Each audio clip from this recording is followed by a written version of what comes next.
Yeah, like suck. Yeah. That's yeah.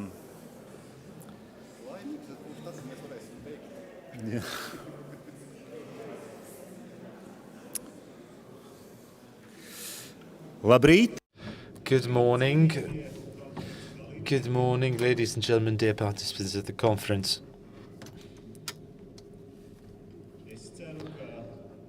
Good morning, everyone. I hope that after intense day that we had yesterday, we worked very hard throughout the day yesterday. And I hope also the evening, yesterday evening, has given you enough inspiration to continue working today, and you are fully energized and ready to continue our conference with a third panel discussion, which will focus on environmental sustainability, whether it is a political choice or a matter of fundamental rights. And it's my honor to also introduce the main panelists, the key speakers in this session, as well as colleagues that will take part in the discussion. And I would like to also introduce our moderator, who is, dare I say, a true friend of the Constitution, or amicus curiae, Jānis Plebs. But we will have the following key speakers.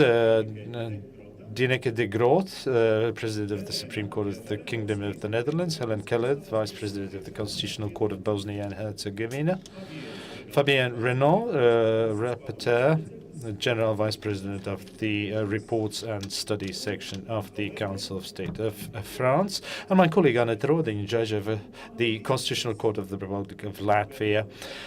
As for the discussion, we will have João Pedro Calpers, the President of the Constitutional Court of the Republic of Portugal, and the Judge of the Constitutional Court of the Republic of Slovenia, Reko Kneš, discussing. Now I'll hand it over to our moderator, the great friend of the Constitutional Court, Jānis Plebs, who will moderate the concluding panel discussion of our conference. President. And it's very big pleasure always be in the events hosted by Latvian Constitutional Court, and I think that our Constitutional Court is very important key player in the stage of, I would like to say, European constitutional field. And it's my big pleasure as a member of Faculty of Law of University of Latvia that such distinguished event is going on in our historical aula magnum at our university. And so I hope you enjoy this time. And my privilege today, distinguished judges, excellencies, ladies and gentlemen, is host the third session concerning about very, very topical issues about nature, protection of nature, sustainability, and environment. And we understand that, as always could said, this French king Louis XIV, I think, it will be enough for our time. But we see that maybe even it's not enough for our time. And we should think about the future generations. And it's a challenge for us now. And how to say, every generation has their own challenges. And every court of every generation has these challenges. And I would like to remind you words of Judge Hugo Black from Supreme Court of United States. When Supreme Court deliberate case concerning United States rights of United States citizens of Japanese origin in the Second World War, there was question. Because President Franklin Delano Roosevelt deported these citizens of United States from the western coast of United States in case of this Second World War. And the case went to the Supreme Court, and there was deliberation of judges how to deal. Is order of President Roosevelt constitutional or not? And I would like to go to words of Justice Hugo Black, who said this word in the courtroom, deciding the decision of court. He said, "Somebody must run this war. Somebody must. It is either Roosevelt or us. And we cannot." It was decision by Supreme Court. Somebody must run this war, deal with problems, but it's not court who can do it. And there was a lot of criticism of this decision, still. And so I think we are in the same situation, because this fight for the nature, for the environment, for sustainability is this discussion. Who is dealing with these issues? Judges, courts, or politicians? And I am very pleased to open this session and give the floor for the first speaker, President of Supreme Court of the Kingdom of the Netherlands, President Dineke de Groot. Please, floor is yours.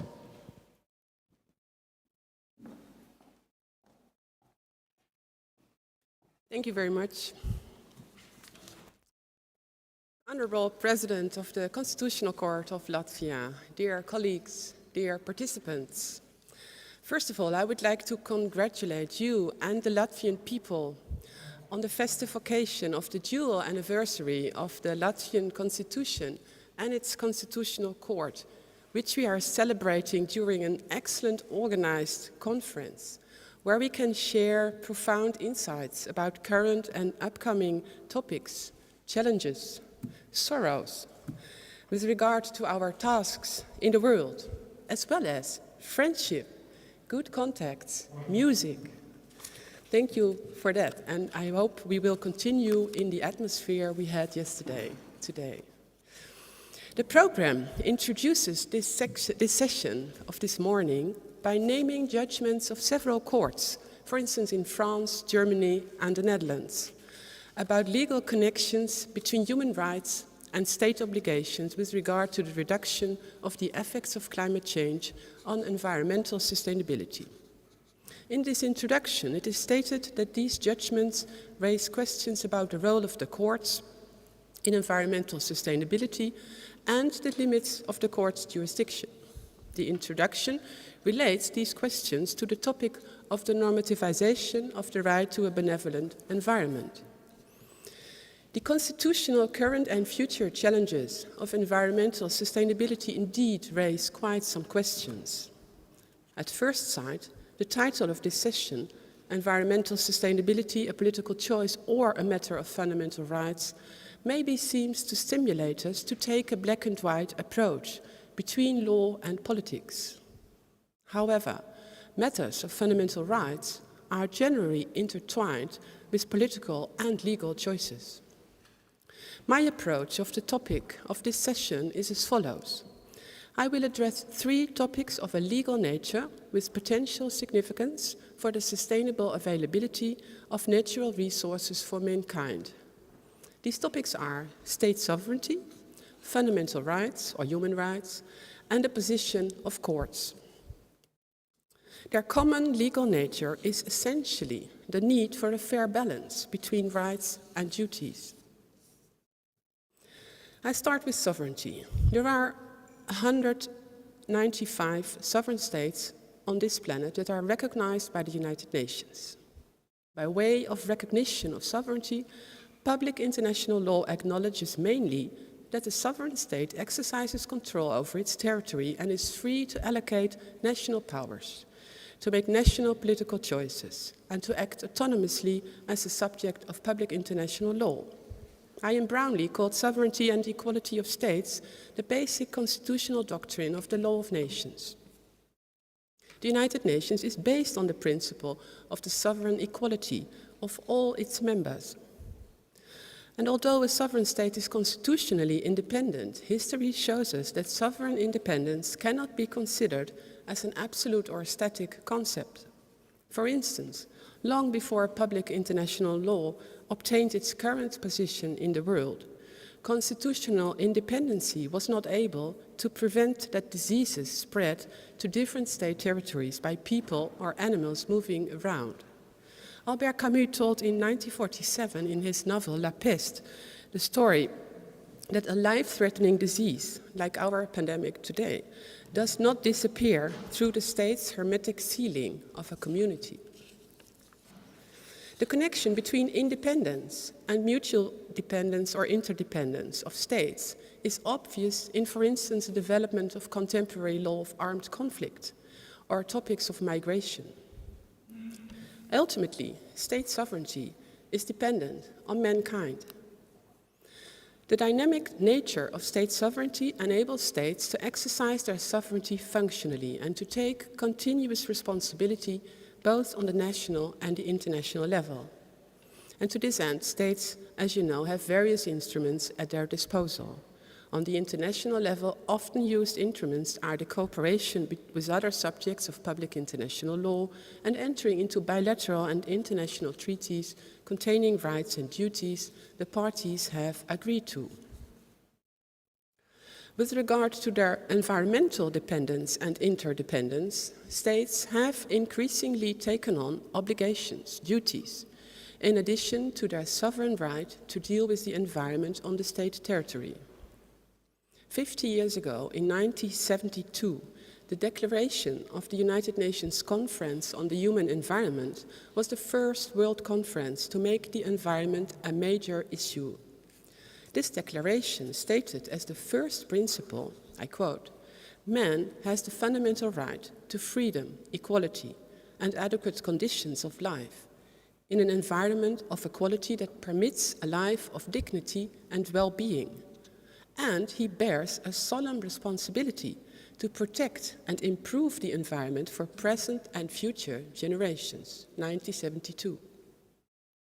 This 1972 UN conference addressed the environment as an issue of international concern. The conference was an incentive for the international dialogue on the conservation and sustainable use of air, water, and other natural resources. In the interdependent world, multilateral treaties followed, in which the management of the planet's natural resources are key. Nico Schrijver, a Dutch colleague, argues that these treaties do not diminish the role of the sovereign state. They use sovereignty as an organizational principle for the realization of certain universal norms and values, like the common management of the sustainable availability of natural resources for mankind. He mentions the 1982 Convention on the Law of the Sea, also called the World Constitution on the Oceans, entered into force in 1994. Under this convention, member states have obligations in accordance with their responsibility for the sustainability of the global marine environment.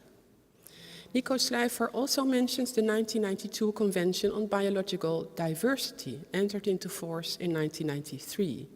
This convention obliges states to ensure the sustainable use of the environment for the sake of biological diversity. This convention strikes also a balance between the right of states to exploit their own resources pursuant to their own environmental policies and their duties to ensure that no harm is caused to the environment and to contribute to the conservation and sustainable use of biological diversity. These conventions both contributed to the development of the principles of due care, harm prevention, and the precautionary principle with regard to natural resources. Just like the introduction in today's program assumes, they show that political choices are a matter of sovereign states as far as environmental sustainability is concerned. However, they also show that political choices may have a legally binding effect. Under international law, they may lead to the acceptance and acknowledgement of rights and duties of sovereign states. Public international law supports member states of international treaties on the environment to combine sovereignty and mutual dependence concerning a sustainable environment, amongst others by principles of international law, like the precautionary principle or the principle of intergenerational equity. It is common ground that the global marine environment and biological diversity offer basic living conditions for mankind, and that smaller or larger damages somewhere may cause major and even irreversible damages elsewhere. Constitutional law of the European Union also acknowledges the importance of environmental sustainability. Article 37 of the Charter of Fundamental Rights of the European Union says that a high level of environmental protection and the improvement of the quality of the environment must be integrated into the policies of the Union and ensured in accordance with the principle of sustainable development.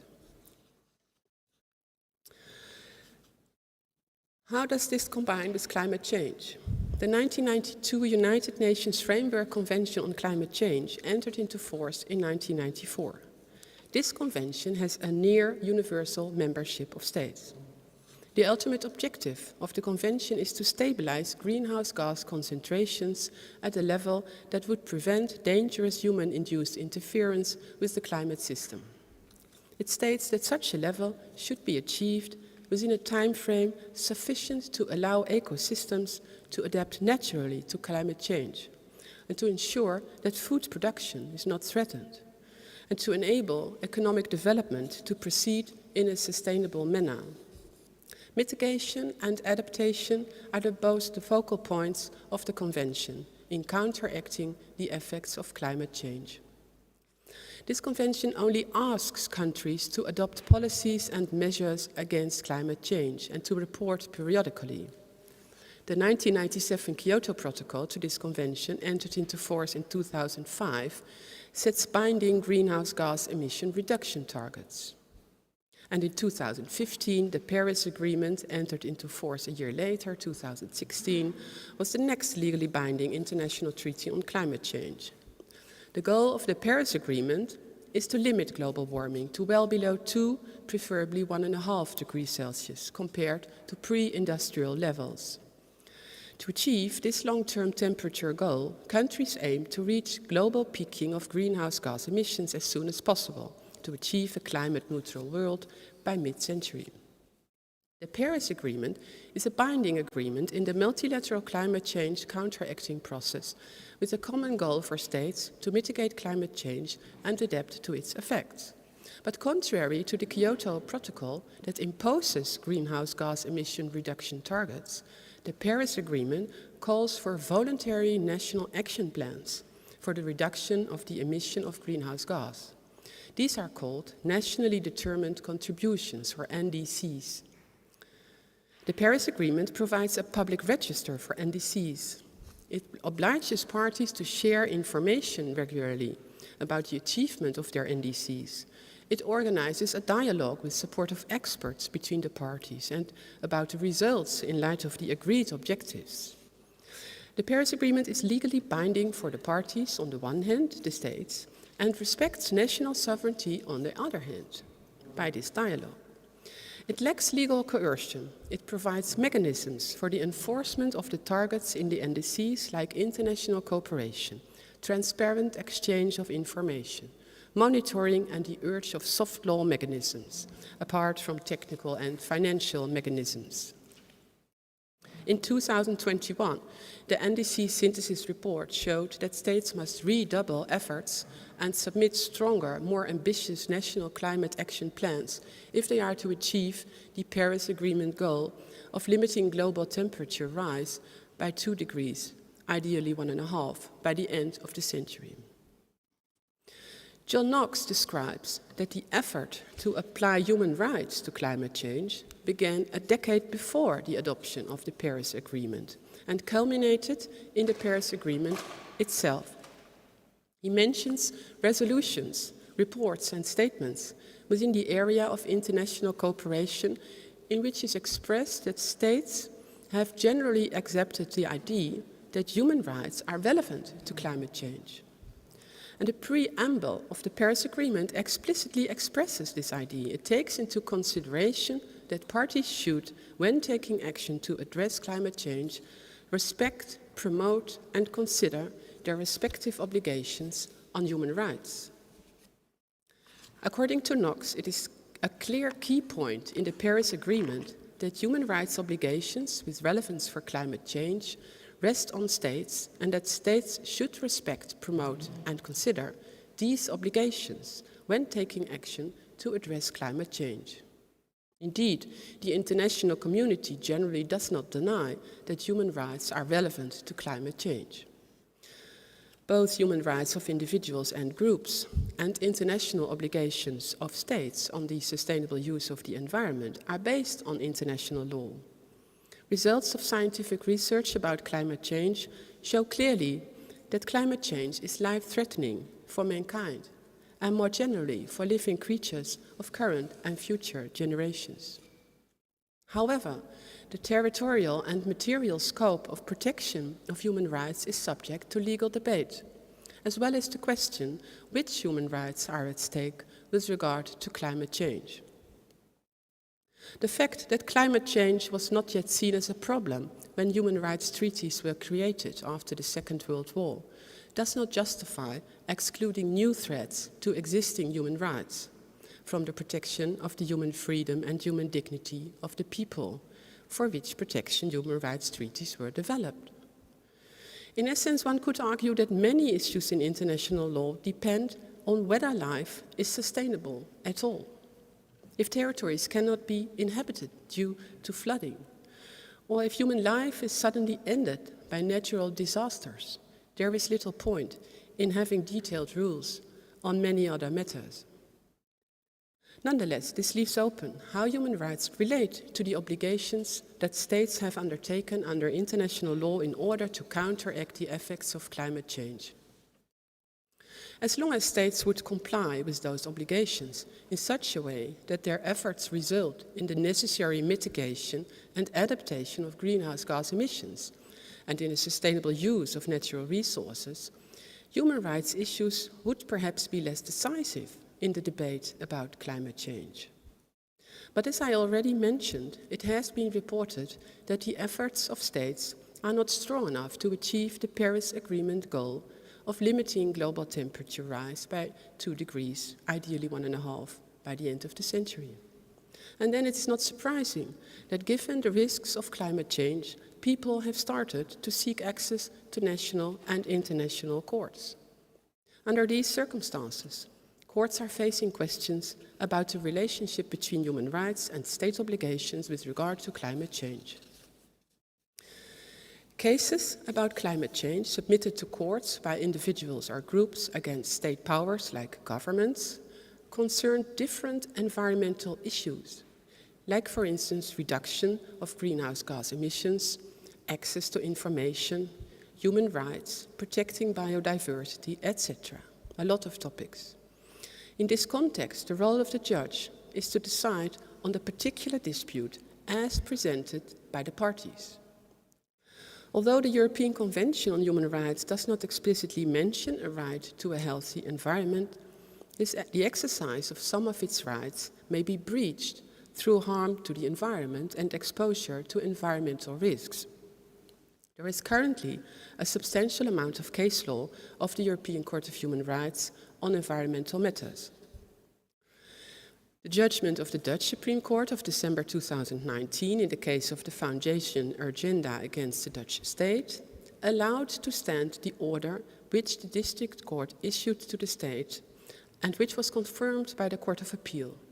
This order directed the state a greenhouse gas emission reduction by the end of 2020 by at least 25% compared to 1990.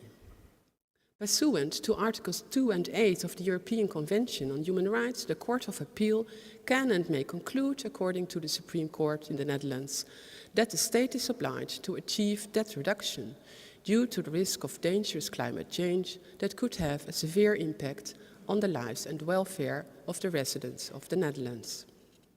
Similar cases are pending or have been decided in countries all over the world. As mentioned in the program, there have, for instance, been climate cases in France and Germany. In 2021, the Administrative Court of Paris recognized the legal responsibility of the French state for its contribution to the climate crisis. In France, this case is referred to as l'affaire du siècle, the case of the century. In 2021, also, the German Bundesverfassungsgericht expressively mentioned future generations in relation to the protection of life and health against the risks posed by climate change. When one has a look at the 3 judgments I just mentioned, it might seem that on the basis of states' political choices to enter into international treaties and agreements, as well as the vast amount of research on the environment, there is such a major consensus on the subject that the national or international court will have the appropriate tools to decide cases on environmental sustainability. A court may, however, have limited space for maneuver in such cases. One of the questions that may arise is towards whom a state party binds itself by entering into an international treaty on environmental matters. From the traditional perspective of public international law, the state party that accepts the rights and duties of states laid down in a treaty, apart from eventual reservations, does so towards other states that become a party to that same treaty. But from a national perspective, a state entering into an international treaty does so on behalf of the people the state power represents. And this does not mean that individuals or groups have an immediate right to enforce the state to fulfill its international obligations. The concept of state sovereignty includes whether an individual or group may directly claim rights on the basis of international treaties. Moreover, in our current global and interdependent society, states may not be the only duty bearers, and individuals not the only right holders.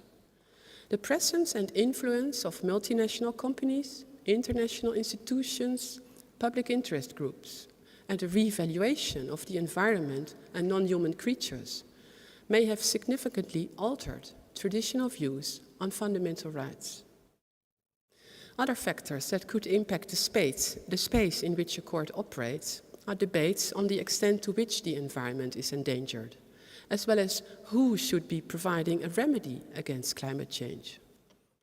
Another complication might be that states themselves generally do not cause the majority of greenhouse gas emissions or pollution.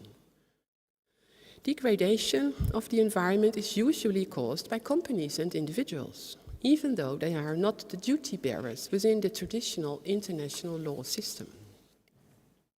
The current situation on environmental matters has a much larger variety of actors. Nevertheless, as I mentioned earlier, human rights obligations rest on states. Moreover, I noted that state sovereignty cannot be considered as an absolute or static concept. It may be altered by new developments and needs. States are the ones who can be expected to respect, promote, and consider human rights obligations when taking action to address climate change. As such, even in our current interlinked world, with pressing global problems and a wide variety of actors, states represent still the main organizational principle to realize norms and values through political choices. Such realization might come in unconventional ways, such as exchange of information, monitoring, soft law mechanisms. Eventually, traditional and innovative enforcement mechanisms might contribute to normativization of the right to a benevolent environment, inside and outside regular international legal frameworks. I'm approaching the end of this speech. What such mechanisms and the changing landscape of actors will mean for the role of the national and international courts to decide on human rights of current and future generations is a major current event that we are actually witnessing. Despite these developments, in cases on environmental matters, courts will, just like in any other case, have to display impartiality and independence and have to act in a competent and benevolent way. As such, it will be up to the courts to decide cases on environmental matters, considering the available tools and knowledge and relying on their experience with doing justice, and operating within the smaller or larger space of maneuver which is available. Thank you for your attention.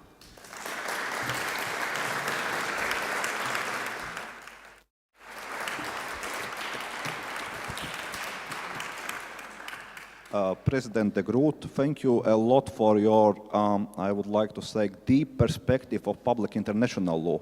And we are understanding that we are not managing just constitution now. We are managing also all this regime of different conventions and norms of public international law. And it goes more complicated. How to achieve our goals to protect environment and deal with sustainability if there is in the world almost 200 independent states. And it's a question about sovereignty because we don't have indeed independent international sustainability court where we can apply and protect these rights. So we somehow should deal with big dialogue between national states, sovereignty, and our common goods for the future generations.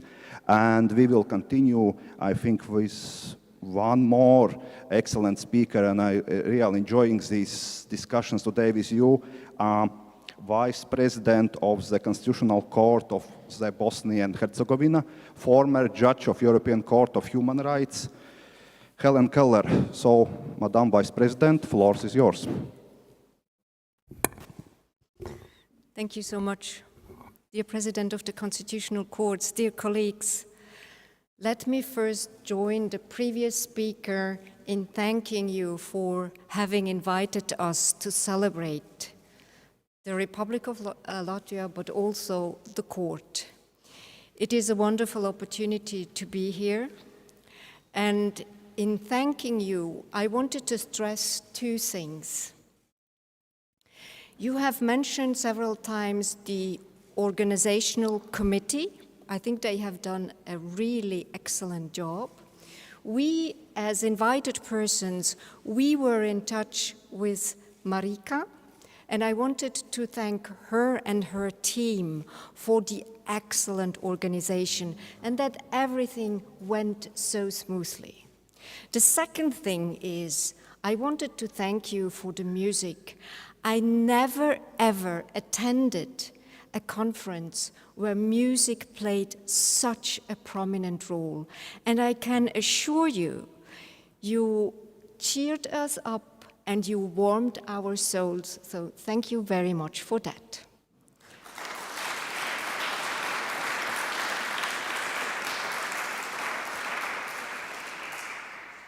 Before I start, a last preliminary remark. I speak, of course, not in my capacity as the Vice President of the Constitutional Court of Bosnia and Herzegovina. This court has a lot of sustainability issues at the moment, as we do not know what the future of the court will be, but so far we had no climate case at all. So I speak in my personal capacity. Having said that, I go in medias res.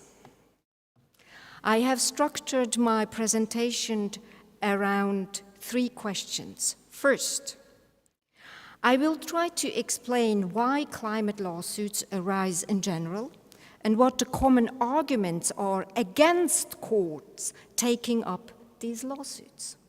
Second, I will then highlight some special challenges for the courts dealing with climate cases.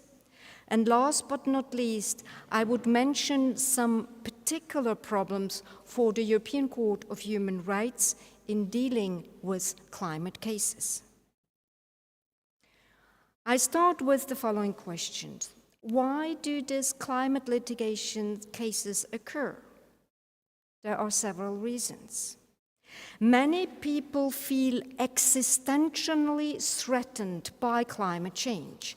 They claim that their right to private and family life, the prohibition of ill treatment, and ultimately their right to life are being violated. These claimants have the impression that the climate gets too little weight in the political opinion-forming process, and that states are paralyzed by short-term thinking and economic interests.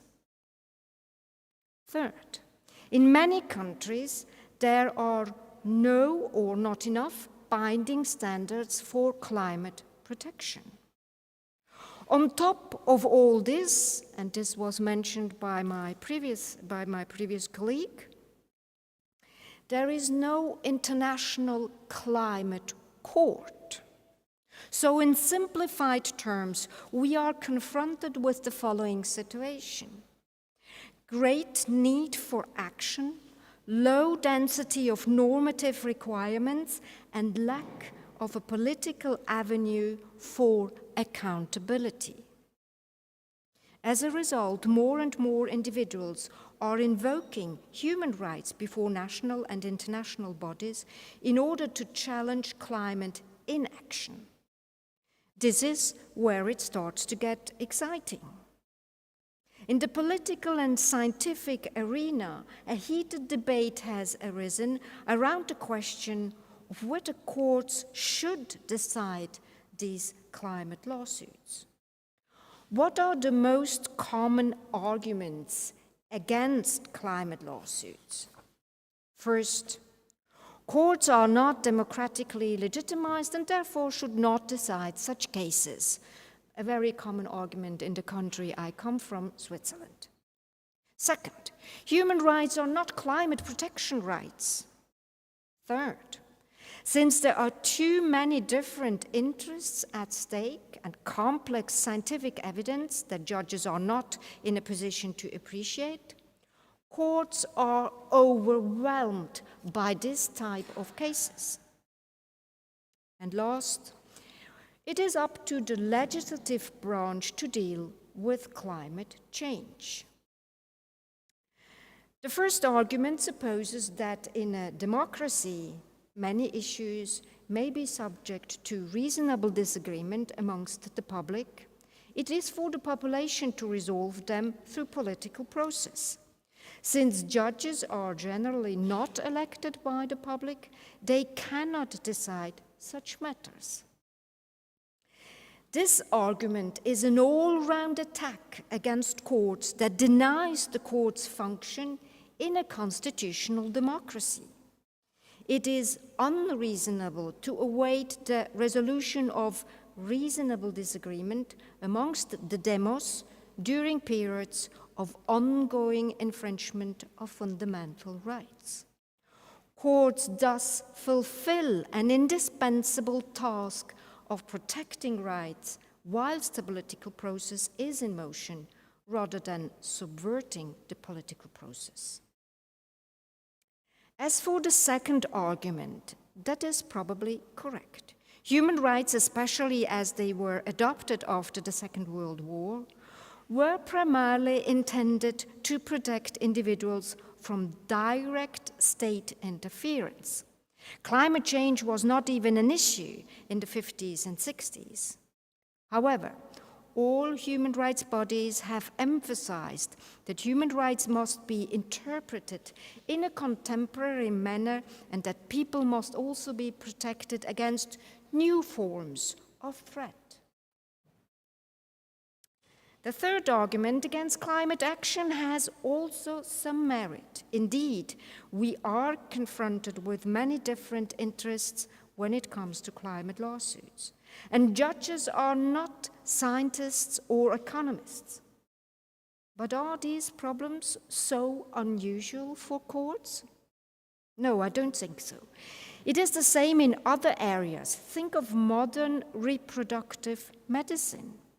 There too, a fair solution has to be found between very different interests.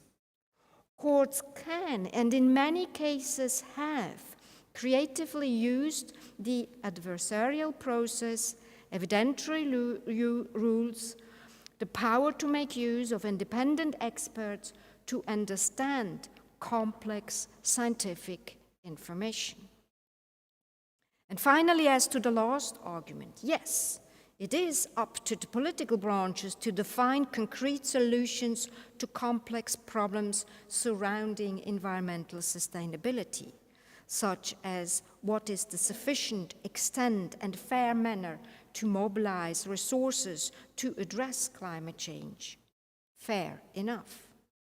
But what legal steps are possible to individuals who claim that the legislator has not fulfilled its task for protecting them from the effects of climate change? Then the only option is to go to court. If we start from the premise that courts will and must deal with these climate cases, then we must also acknowledge that they have a difficult role to play. They are walking a tightrope where, on the one hand, they have to assume responsibility for human rights, but on the other, they must not make decisions that are too activist, otherwise they endanger their legitimacy.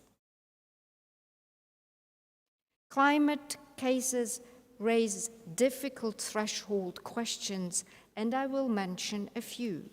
Standing. Who has standing to bring a climate case? We are all affected by climate change in some way or another. In jurisdictions, courts cannot entertain actio popularis. Are climate cases doomed to fail?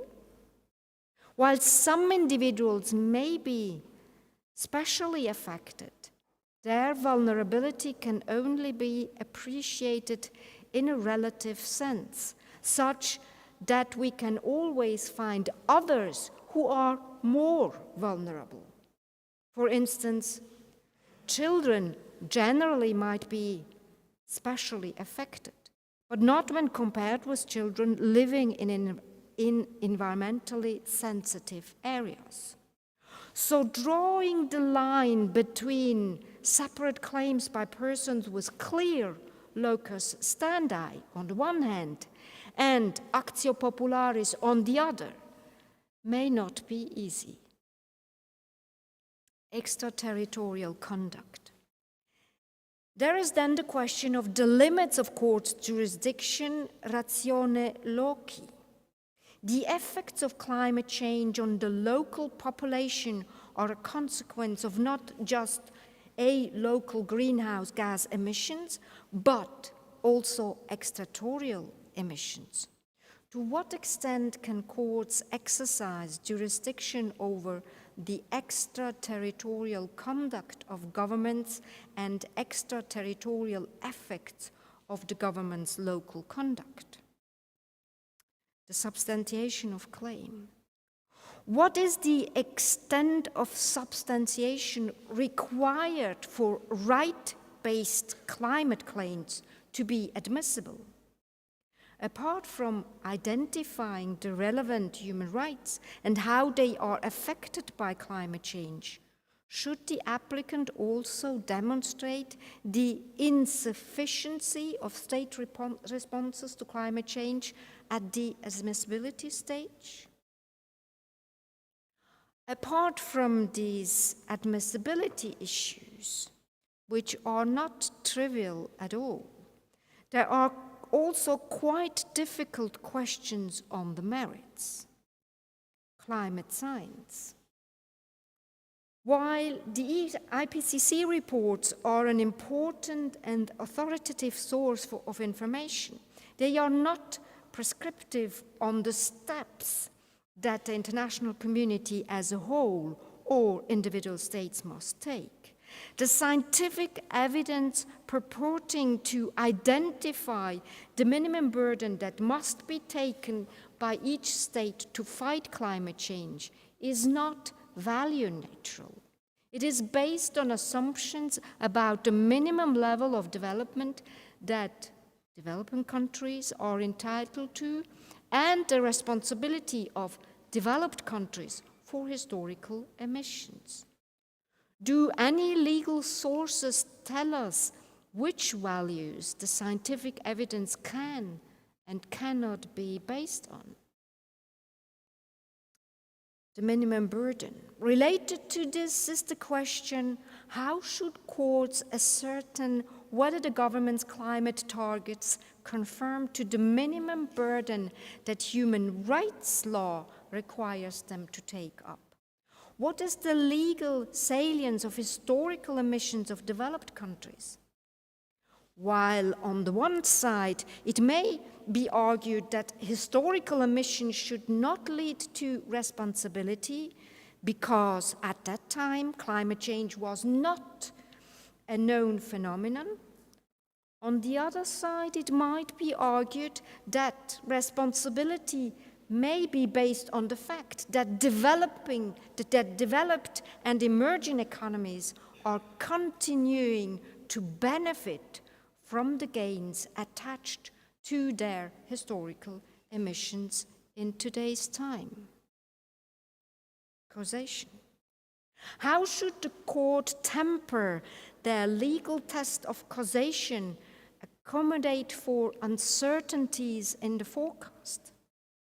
Is the precautionary principle of environmental law a relevant tool for appraisal of evidence in human rights cases? And last but not least, loss and damages. How will the courts deal with climate-related loss and damages? Is damage compensable? If so, how will such calculation be informed by fundamental rights? Human rights law may fail to answer questions such as, what is the lost value of an ecosystem damaged by rising temperature? How do we account for the spectrum of vulnerabilities of different sections of population?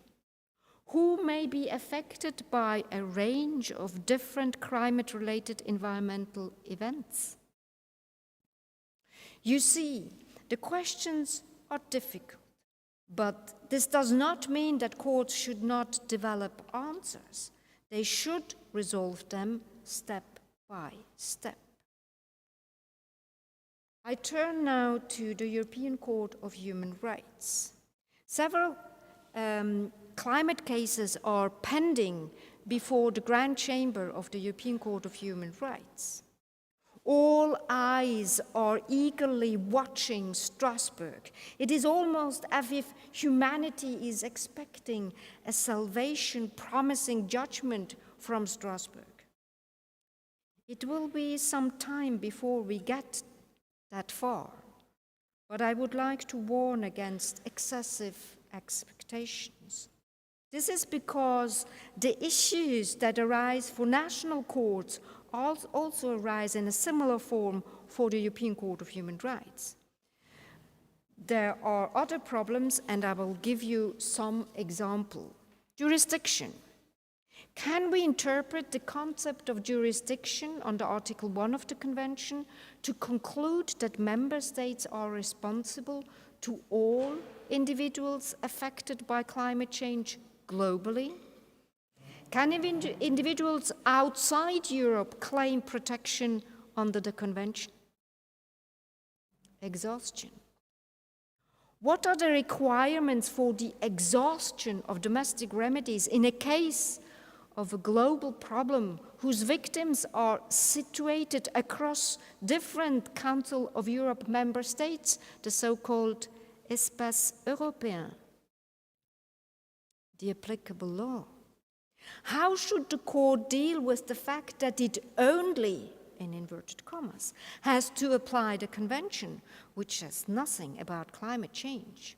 The court is in a tricky situation as 27 Council of Member States are also EU member states would likely argue that if they're following EU climate law, they probably do not violate the convention. Assessing the sufficiency of EU climate law or inquiring into EU member states' compliance with EU law is beyond the Strasbourg's mandate. Victim. Is there an intertemporal dimension of climate justice as well as an interlocal one?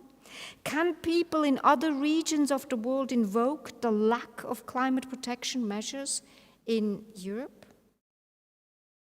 Attribution and responsibility. How will the court define responsibility in this context? As said, states have been legally emitting CO2s for decades.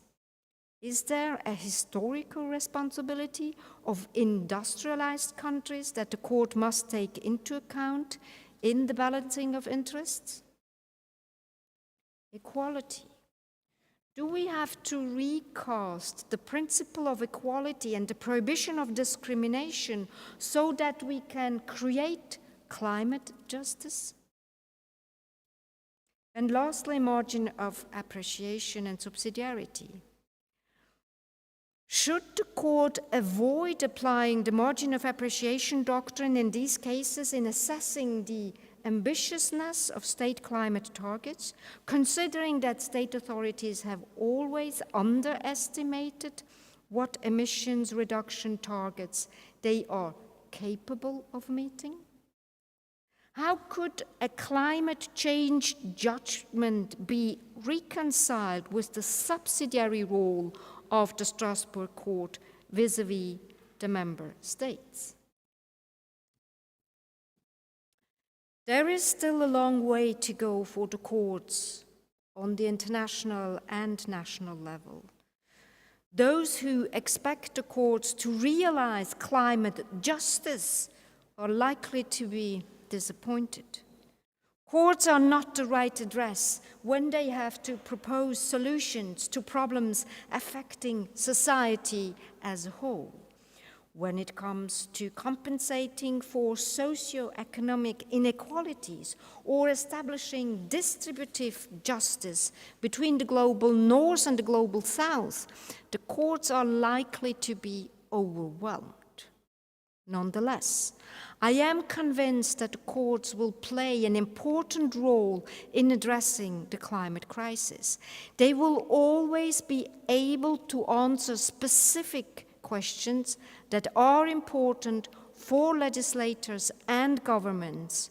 Only together we can resolve this epochal challenge. Thank you so much.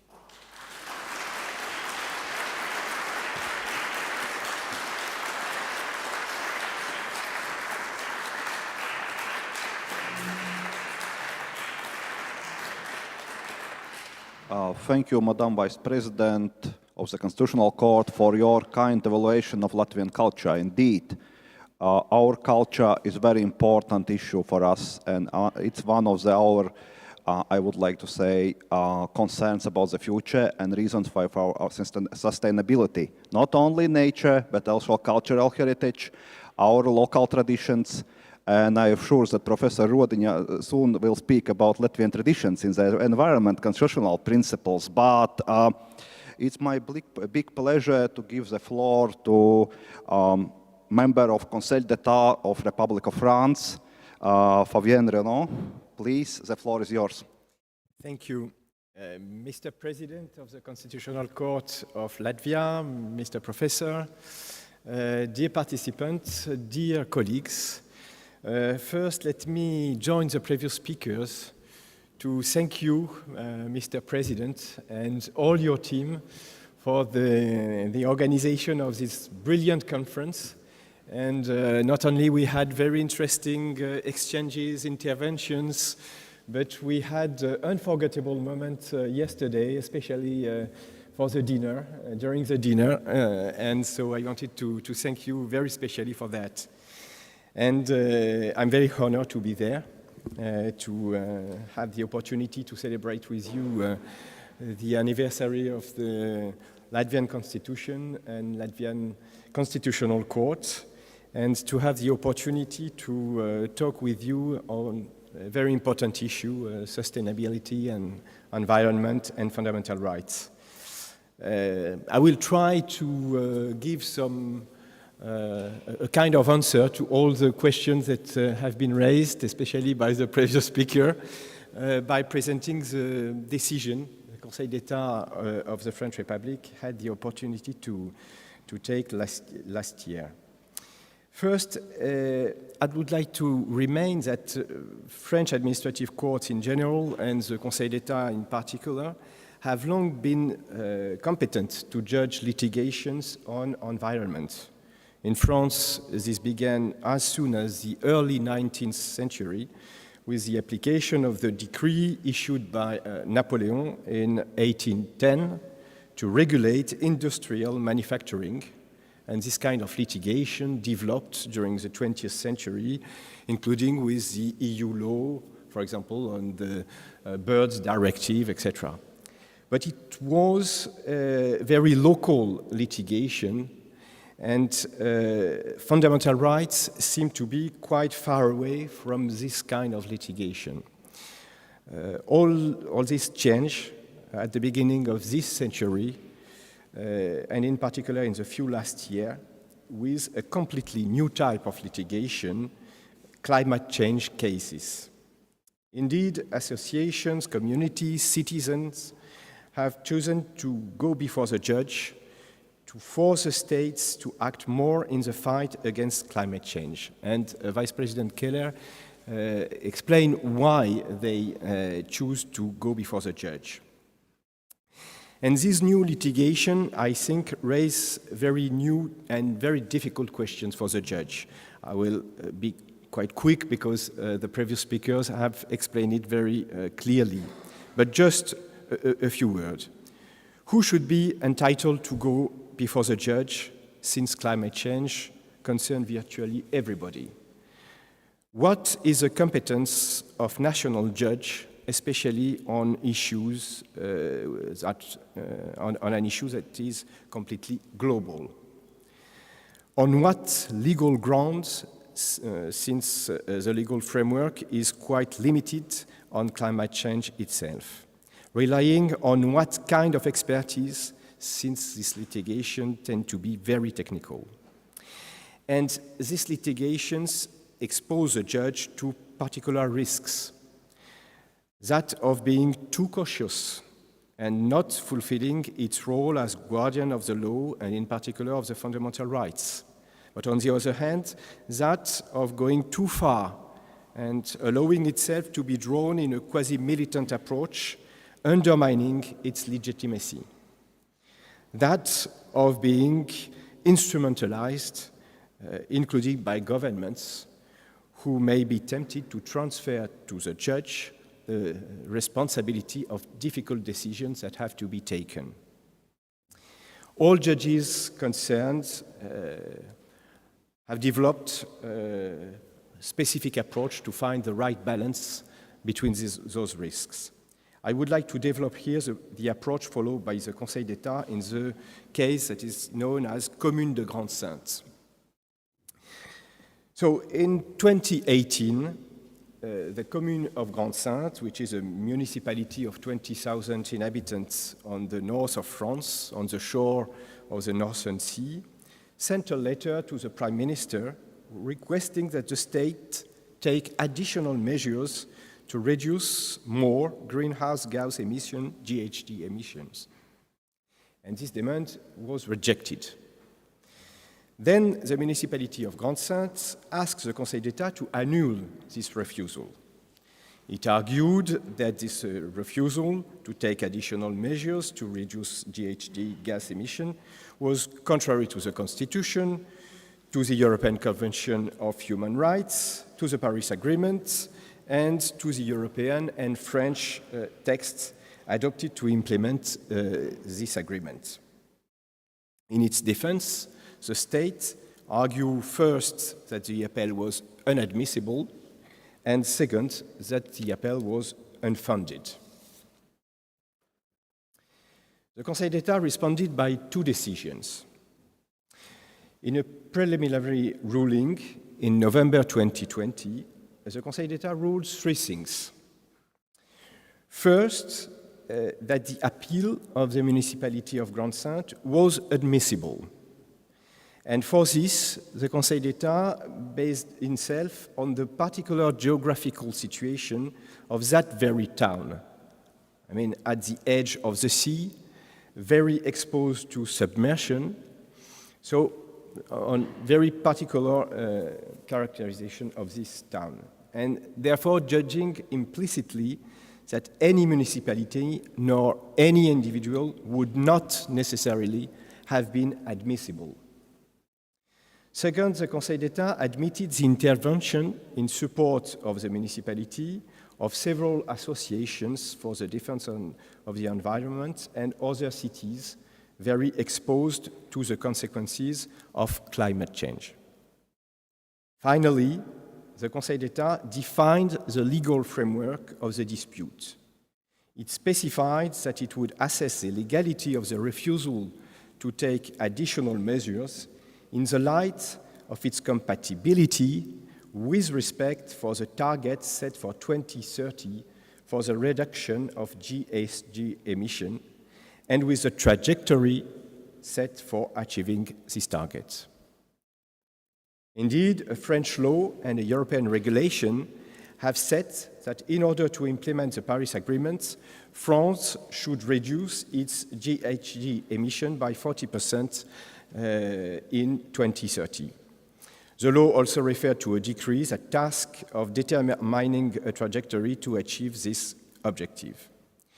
To take this position, the Conseil d'État made a twofold effort to overcome the fact that the Paris Agreement is not of direct effect, even in a monistic country like France, and to overcome the fact that the law could have been seen as purely programmatic.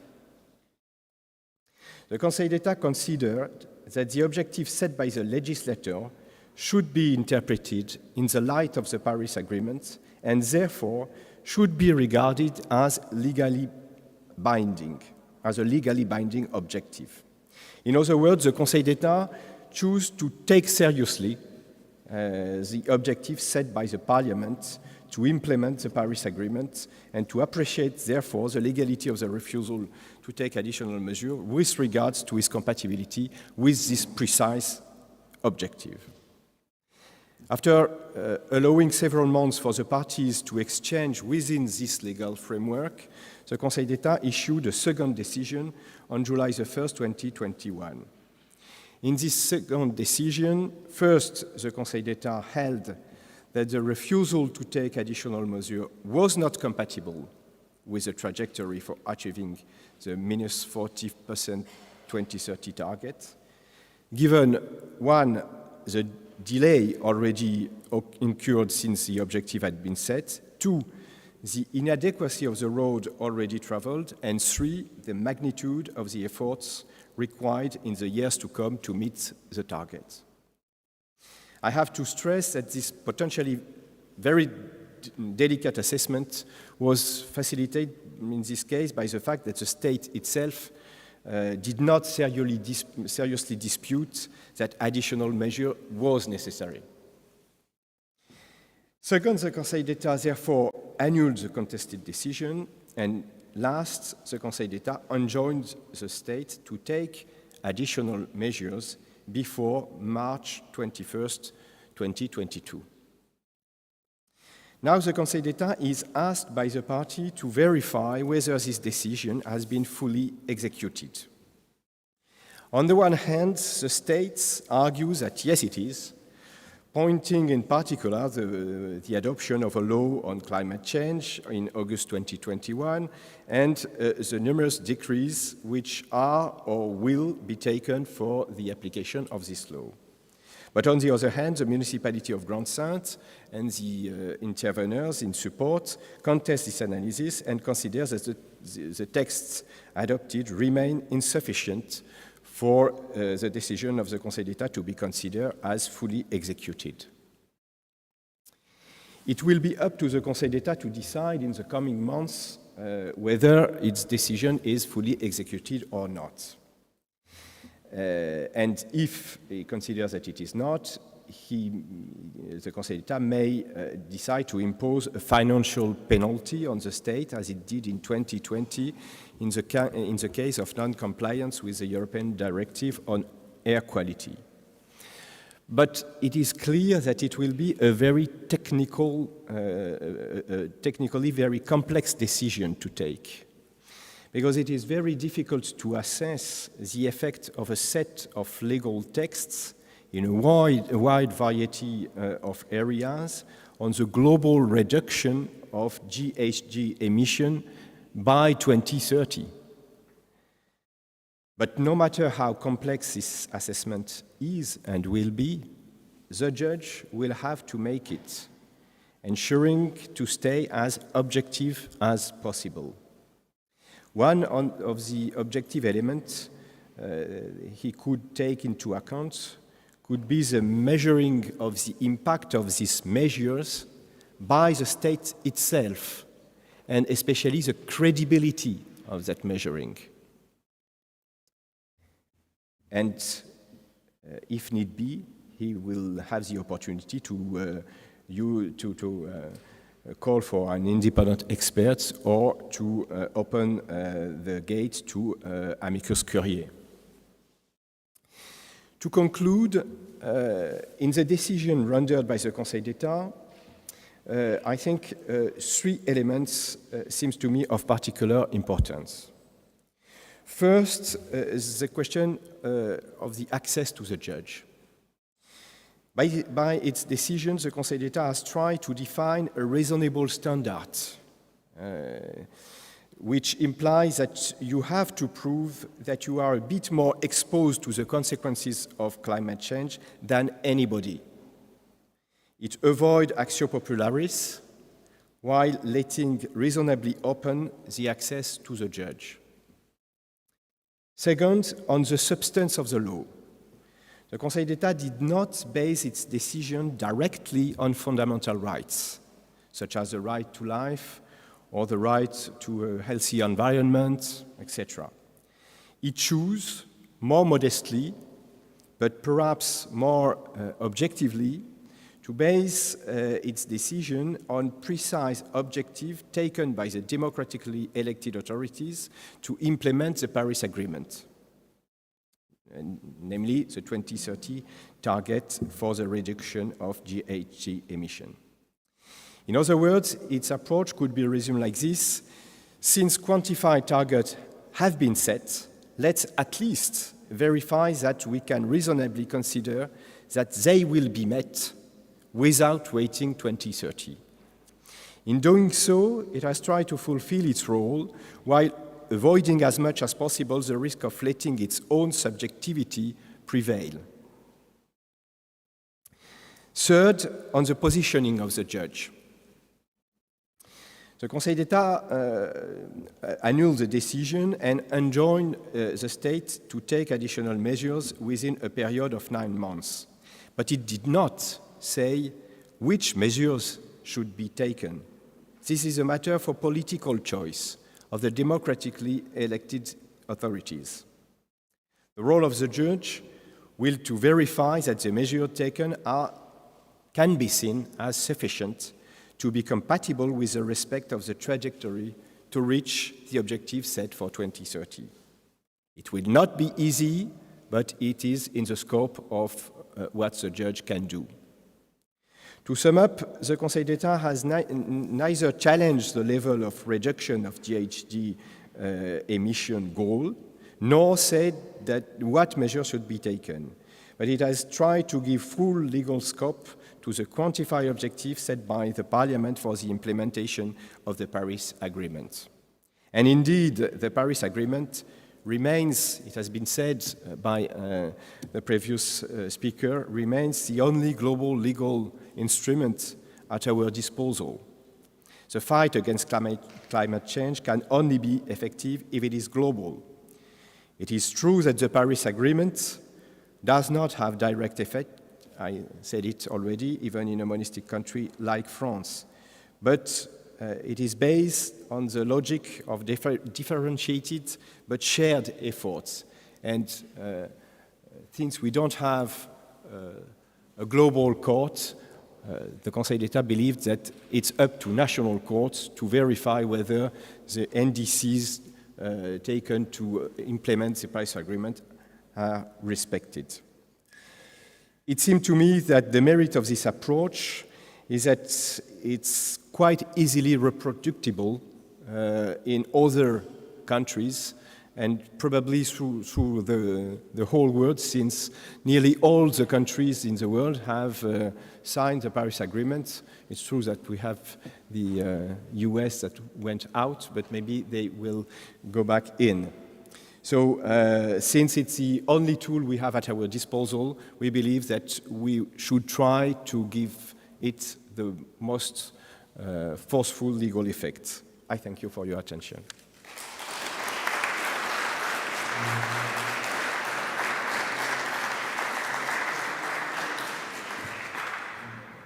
Thank you a lot, Mr. Renaud, for your remarks. And I always feel something a lot of common with France. And let me remind you all the famous character of the book of one of the lawyers of France, well-known Jules Verne. And this character is well-known Captain Nemo in Submarine. And I think this philosophy based on sustainability and our responsibility to protect nature is very, very deep based even in this 19th century legal tradition of French Third Republic. And it's amazing how you're dealing with these things in Conseil d'État still. Ladies and gentlemen, allowed me switch the language. Kolēģi, laikam par Dear colleagues, as far as Constitution or Satversme is concerned, I do suppose you have to switch to your native language to talk about Latvian, the Constitution.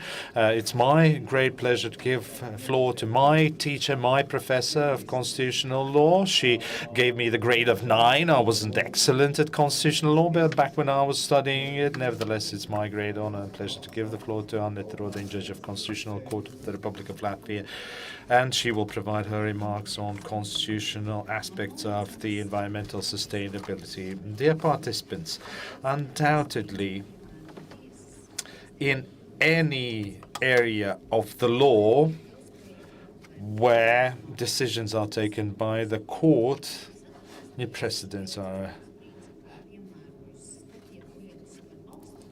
very widespread, and Supreme Court is dealing with, for example, education, tax policy, other government issues, whereas environmental rights are mostly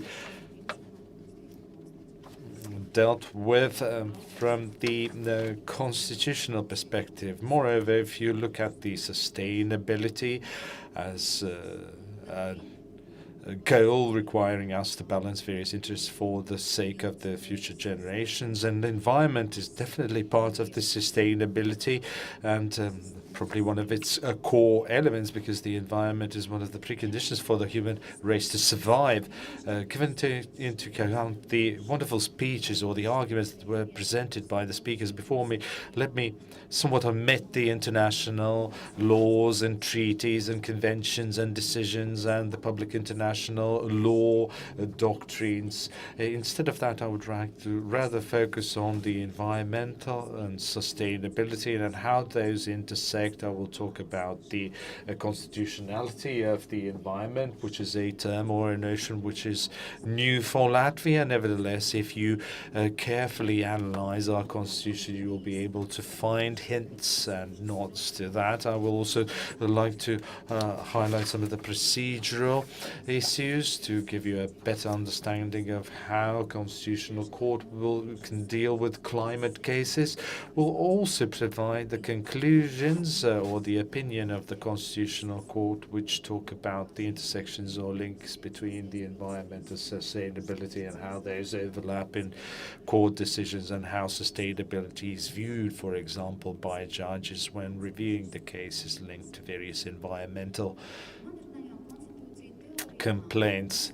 In a modern theory of constitutionalism, a constitution is described as a lifeline of the society, and constitution must be open to new ideas and concepts. Sustainability and environmental protection are new terms in our constitutions, but according to studies conducted in 2021, in 41% of world constitutions, we could find some kind of reference to future generations, and several countries expresses verbs have mentioned sustainability or sustainable development in their constitution, whereas several dozens or more than 70 countries talk about the need to protect the environment in their constitutions. If you look at the Latvian Constitution, Satversme, there are two aspects of the sustainability that you can find there. The first, everyone's right to live in a benevolent environment protected by state in the Constitution in Article 115. So everyone has subjective direct right to live in a benevolent environment, to receive information about the condition of the environment and take care of the environment and improve the environment. According to Constitutional Court, we should interpret the Article 115 of the Constitution as one that is requiring the state to protect the public against the ongoing activities that may cause harm to either human health or the environment, or provide the safeguards against any such future activities that may harm human health or human environment, which is very much aligned with the EU law and the EU case law and precautionary principle, which requires you to not only protect the environment against real harm or real risks and mitigate the consequences, but also act in a precautionary or in a proactive manner, also eliminating future potential risks. According to Constitutional Court, the notion everyone used in the Article 115 of the Constitution applies not only to the current generations, but also to the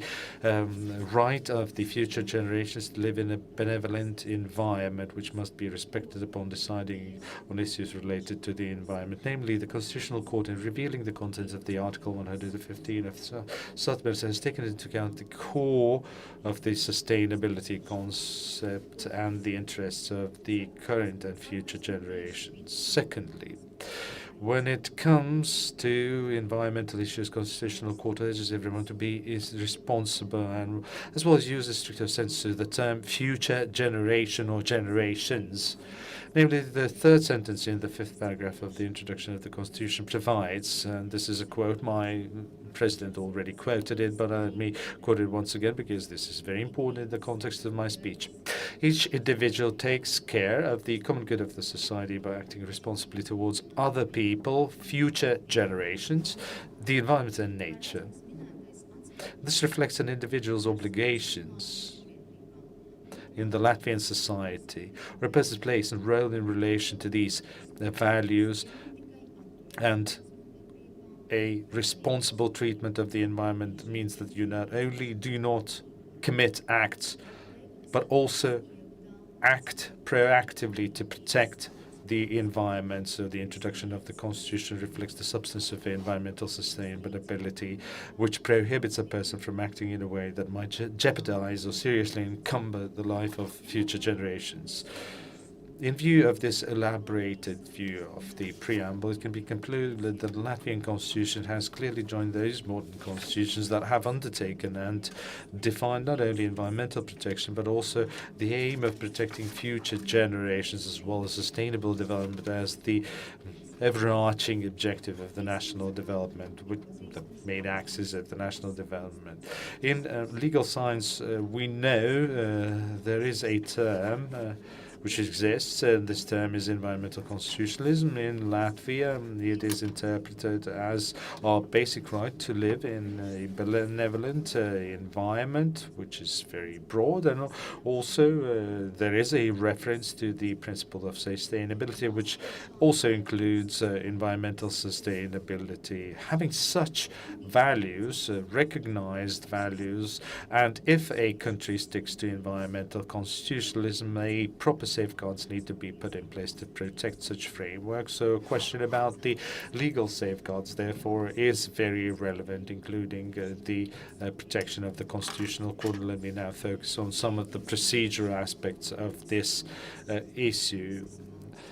Access to courts is one of the core elements of democracy, and it is widely known that access to courts in countries where courts are much more open allows courts to solve more complex problems with greater social implications, not only for the applicant but also for the society at large. And I hope you will all agree that this is very important when it comes to environmental problems or challenges. Constitutional Court can engage in solving environment-related and sustainability-related issues by first acting in scope of its responsibilities. Everyone knows that Constitutional Court deals with so-called legal disputes or the disputes about the laws or the particular rights. This is what we can read in the law of the Constitutional Court and the Article 81 of the Constitutional Court, and court has limited responsibility. It only reviews the legality of particular legal provisions from the point of view of the superseding acts. So the question is whether Constitutional Court should review the constitutionality of a law adopted by the legislature if this law is linked to specific sensitive interests. So in order to answer to this question, we should consult the legal science based on the case law. Here in Latvia, in legal science, we have the comprehensive competence or comprehensive jurisdiction principle, which also applies to Constitutional Court. So if Constitutional Court is about to review the dispute which falls within its scope of competence, so if it has to admit and adjudicate the dispute, it cannot decline to adjudicate the case, because if it falls again within the scope, such a refusal would go against the Article 85 of the Constitutional Court, which talks about the legitimacy and the responsibilities of Constitutional Court. And Constitutional Court cannot, of course, conduct its review at its own discretion. There has to be a complaint or an application, and individual complaints can also be admitted by the Constitutional Court, at least in our country. So individuals can complain about constitutionality of particular laws, and especially when it comes to environmental law. The non-governmental organizations are very active in moving this agenda forward. So in many countries, discussion is ongoing on how to ensure that non-governmental organizations, these legal entities, have access to constitutional courts. And this basically overlaps very nicely with what Professor Ziemelis said yesterday about the role of non-governmental sector or its contribution to the protection of these rights. But let me, as I literally slept on it, and as I slept on what I heard yesterday, I decided to specifically reiterate it today, that in Latvia, according to the law on Constitutional Court, we don't have an opportunity for the actio popularis, which means that these non-governmental organizations should inter alia always, when going to a Constitutional Court, prove there, or the non-governmental organizations, rights that have been infringed. So if legal entities' rights have been infringed, then which are they? If we see that particular interests collide with environmental interests, then this would be the infringement of the right to live in a benevolent environment. And I have to again refer to what we discussed yesterday. And frankly speaking, when we were faced in the Constitutional Court with this question of providing the access to NGOs to Constitutional Court, I, as the doctrine supporter, I was really, or enthusiast, I was really looking closely at how Constitutional Court will decide this case, because it was a really turning point, whether to allow or disallow non-governmental organizations to complain to the Constitutional Court. And it wasn't an easy decision, by the way, because let me reiterate again, the law of the Constitutional Court does not give any leeway to the Constitutional Court, so there are no derogations when it comes to proving or providing the evidence of the rights infringement. At least the law does not permit any leeway in this regard. And also Constitutional Court was very well aware of the special role or value of environmental rights and the special role of the non-governmental organizations, and their role in ensuring the human rights and also the international commitments and it developed new criteria for providing the evidence of the rights infringement in cases when, for example, a constitutional complaint is submitted by a non-governmental actor who is complaining about the infringement of the right to live in a benevolent environment. Maybe these criteria will change in future. However, here's a set of criteria that the Constitutional Court has come up with its case law, and there are 3 such criteria. First of all, you have to assess the objectives of the NGO.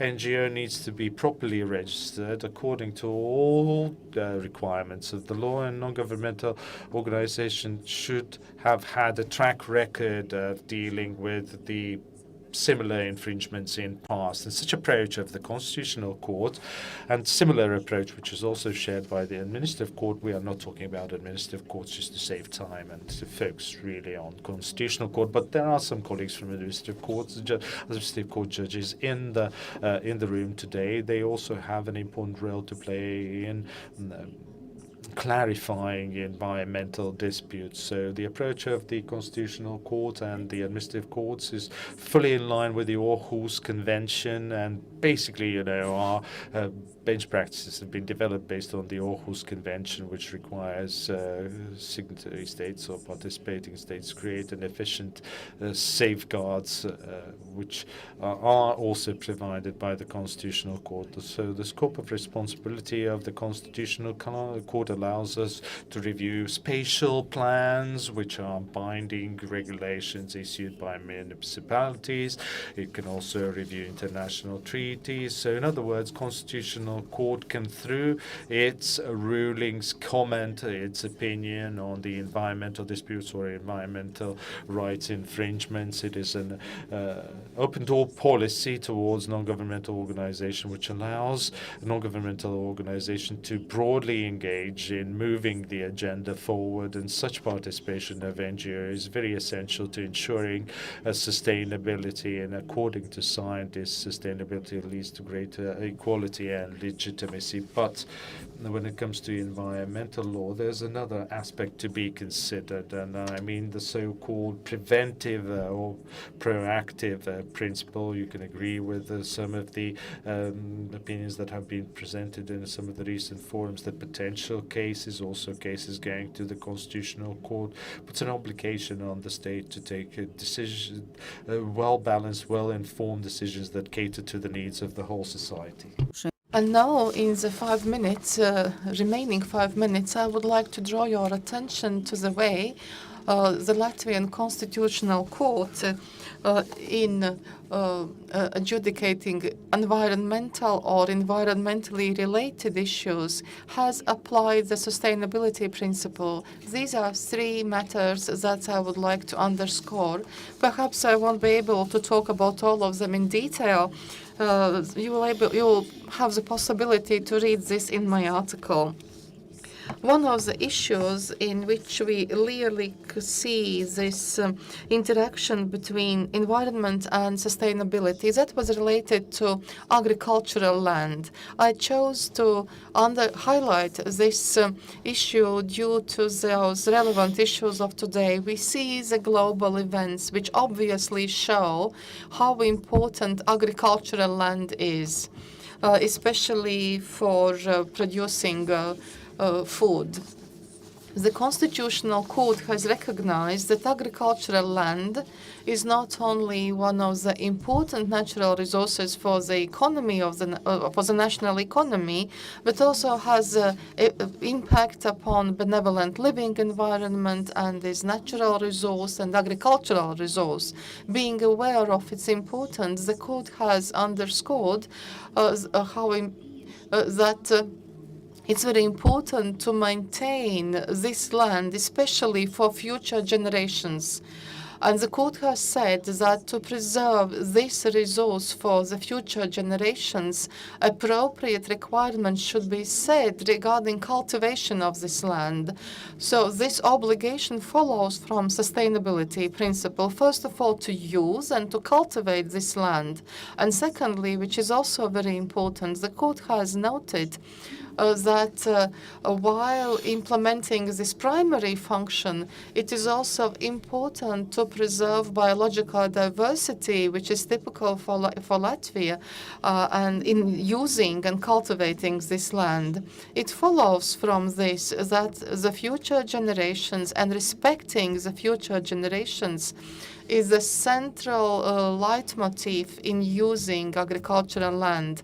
And if we analyze the data of presenting researchers of climate change, which was also presented by a French researcher, agriculture is really jeopardized by climate change, and that even increases this responsibility to use this resource very responsibility.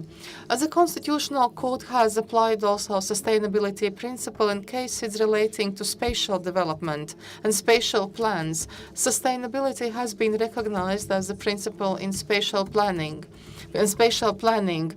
It's very important when considering future use of territory, but also allows complex solutions to cultural, social, economic matters, balancing the interests of society and an individual. In Latvia, basically municipalities deal with spatial planning, and the court already in 2003 recognized that in assessing municipalities' discretion in spatial planning, also compatibility of the planning with its main task should be assessed. That is, finding complex balance between interests of private persons and the possibilities of sustainable long-term development of territory. Of course, values of nature and other values should be taken into consideration. And the court has emphasized that Article 115 of our Constitution does not a priori provide for preservation of the existing environment and does not prohibit from implementing projects related to economy. Sustainability principle does not require placing the interests of nature above interests of economy or society, but it requires seeing all these interests as being of equal importance. Modern sustainability model requires such development policy that balances the need to promote economic growth and improving the living standards of each person with the need to take care of the natural environment and preserve it for the future generations. Renewables, sustainability, all this goes hand in hand with sustainable energy. And we have very complex tasks. We have to promote economic growth and social welfare, but also we have to reduce emissions of greenhouse gases. And we have to introduce environmentally friendly technologies. We have to replace fossil fuel with renewables, and in this respect, it follows from the case law of the Constitutional Court that installment and development of wind parks is aimed at sustainable development. And this also promotes independence of the state in the field of energy. The Constitutional Court has also spoken about the need to use water sustainably. And to conclude my presentation, and I do apologize for being over time, I believe that we could all subscribe to what has been said by Love. He said that first of all, decision takers, the governments, the parliaments should ensure sustainability. There's no need to wait for a court's ruling to embody this ideal, but of course also courts within the framework of their jurisdictions should care for compliance with the principle of sustainability, and in the case of Latvia, also compliance with the Constitution. And yet, whatever the functions of each institution are, we have to work and think by respecting this coexistence of human beings and environment. We cannot today give up such collective values as morals, life, equality, solidarity, coexistence, and the courts will always have this challenge, finding the right balance between satisfying the interests of the present generation and protecting the interests of the future generations.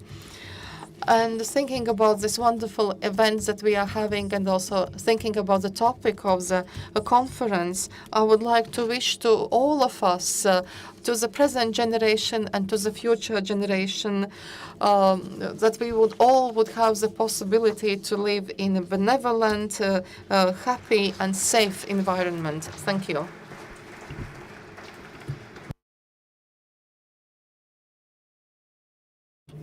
Thank you, Anita, Professor Rodiņa, for this. When I listen to your presentations, I always catch some new keywords, and I even wrote down the 2 terms. I believe this will remain in Latvian constitutional law doctrine. And also thank you for this insight into the case law of the Constitutional Court. Probably you who speak Latvian and read Latvian, you know the contribution given by Professor Čepāne in interpretation of Article 115.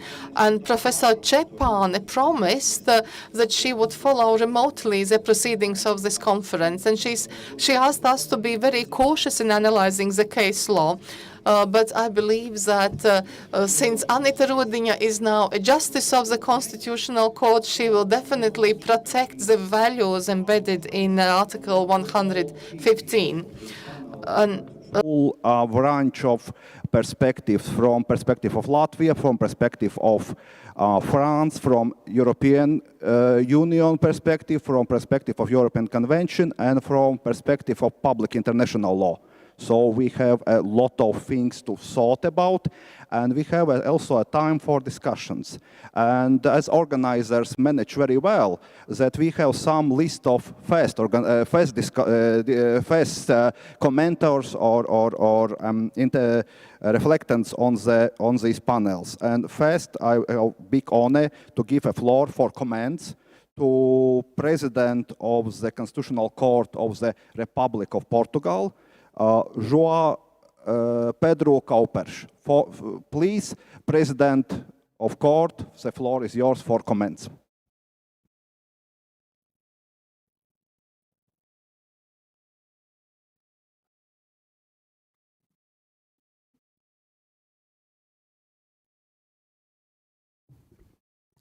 Good morning, you all.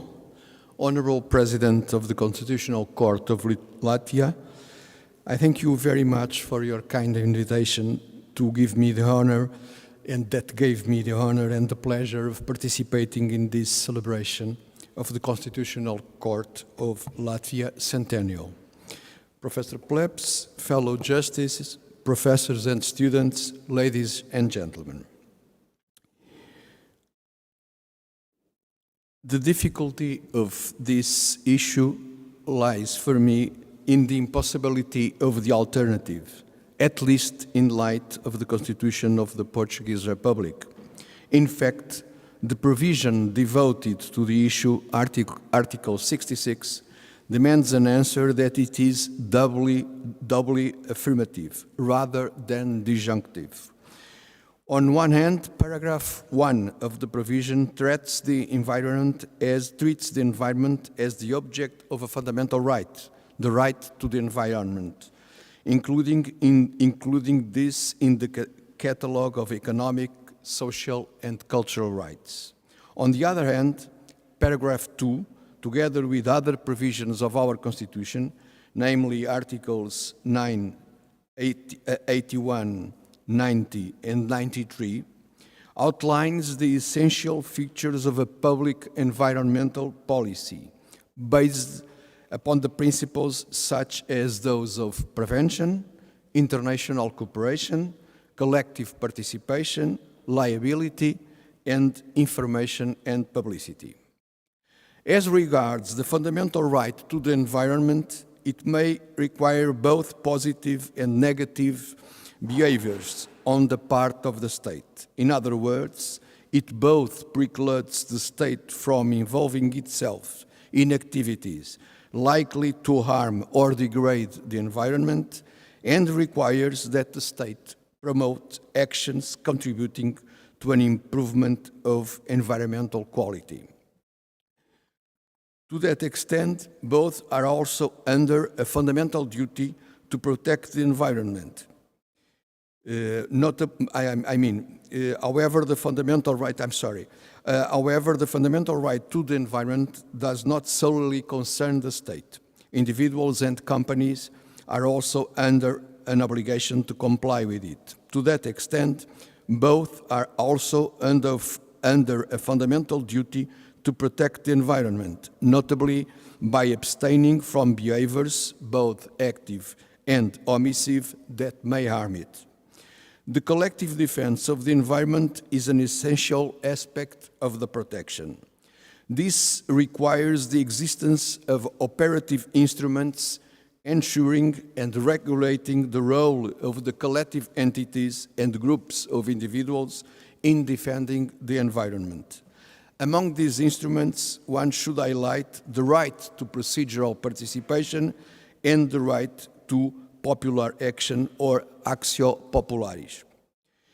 The former is part of an administrative procedure and ensures participation in that procedure prior of the issuing of an administrative decision.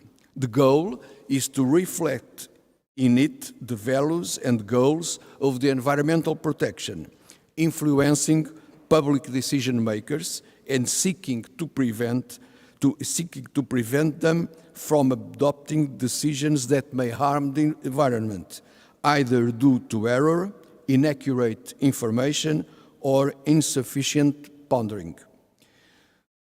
The latter operates at a later stage. One is now faced with a damage, either actual or on the verge of occurring, to environmental quality. From a procedural point of view, this is a mechanism that dispenses with the usual requirements of procedural legitimacy, encompassing a more or less extensive group of individuals who, because they may be affected in the future by the consequences of environmental degradation, receive from the legislator a sort of warrant to file an action seeking environmental protection. It should also be noted that these individuals do not have to be motivated by an exclusively altruistic or solidarity reasons, and may ask the court for, and be granted by such court, a compensation for individual financial damages. Article 66 of the Portuguese Constitution also incorporates the concept of sustainable development. Its subparagraph D, by committing to the state task, and I quote, the task, I quote, of promoting the rational use of natural resources by safeguarding their capacity of renewal and ecological stability and respecting the principle of solidarity between generations. End of quotation. Reflects that concept. It is about seeking to ensure that the present generation does not unrestrainedly consume the resources of our planet, thereby risking the survival of future generations. I imagine then that listening to these words, you may be wondering whether my court has been confronted with a public initiative similar to the one that the German Constitutional Court had to analyze and rule concerning the sufficiency or insufficiency of the measures adopted by the German legislator to achieve the goals regarding global warming. And I'm thinking of Bundesverfassungsgericht's ruling 153/30, which well known and discussed all over Europe. That has not happened. But if thus, If it does, what will the decision be? I, of course, have no powers of divination. I can only make a prudent prognosis. I suppose that, save in extreme cases that are highly unlikely to occur, it will be very difficult to extract from the basic principles of public environmental policy already referred above, prevention, international cooperation, collective participation, liability, and information and publicity, sufficiently precise indications for the legislator, capable in themselves of determining that an environment policy drawn by such legislator is contrary to the Portuguese Constitution. In fact, the margin afforded by the Constitution to the legislator is wide, and thus it is easy to imagine a variety of measures that would comply with the constitutional provisions. Prevention may be more or less intense and careful. Collective participation may be delineated with more or less broadness. Liability may be more or less objective, without the constitutional imperative being impaired. The scope of legislative discretion is considerable. I cannot imagine the Portuguese Constitutional Court declaring a law unconstitutional based on the fact that it deemed that the provisions therein did not allow certain environmental goals to be effectively pursued. Imagine, for example, the creation of nature reserves and parks in a sufficient number. But of course, I may be wrong. Thank you very much for your attention.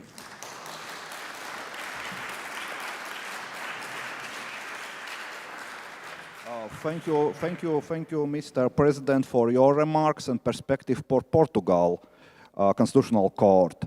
And we have also one more comments here from Republicum Slovenia, Constitutional Court of Slovenia. Judge Rajko Knes, please, floor is yours.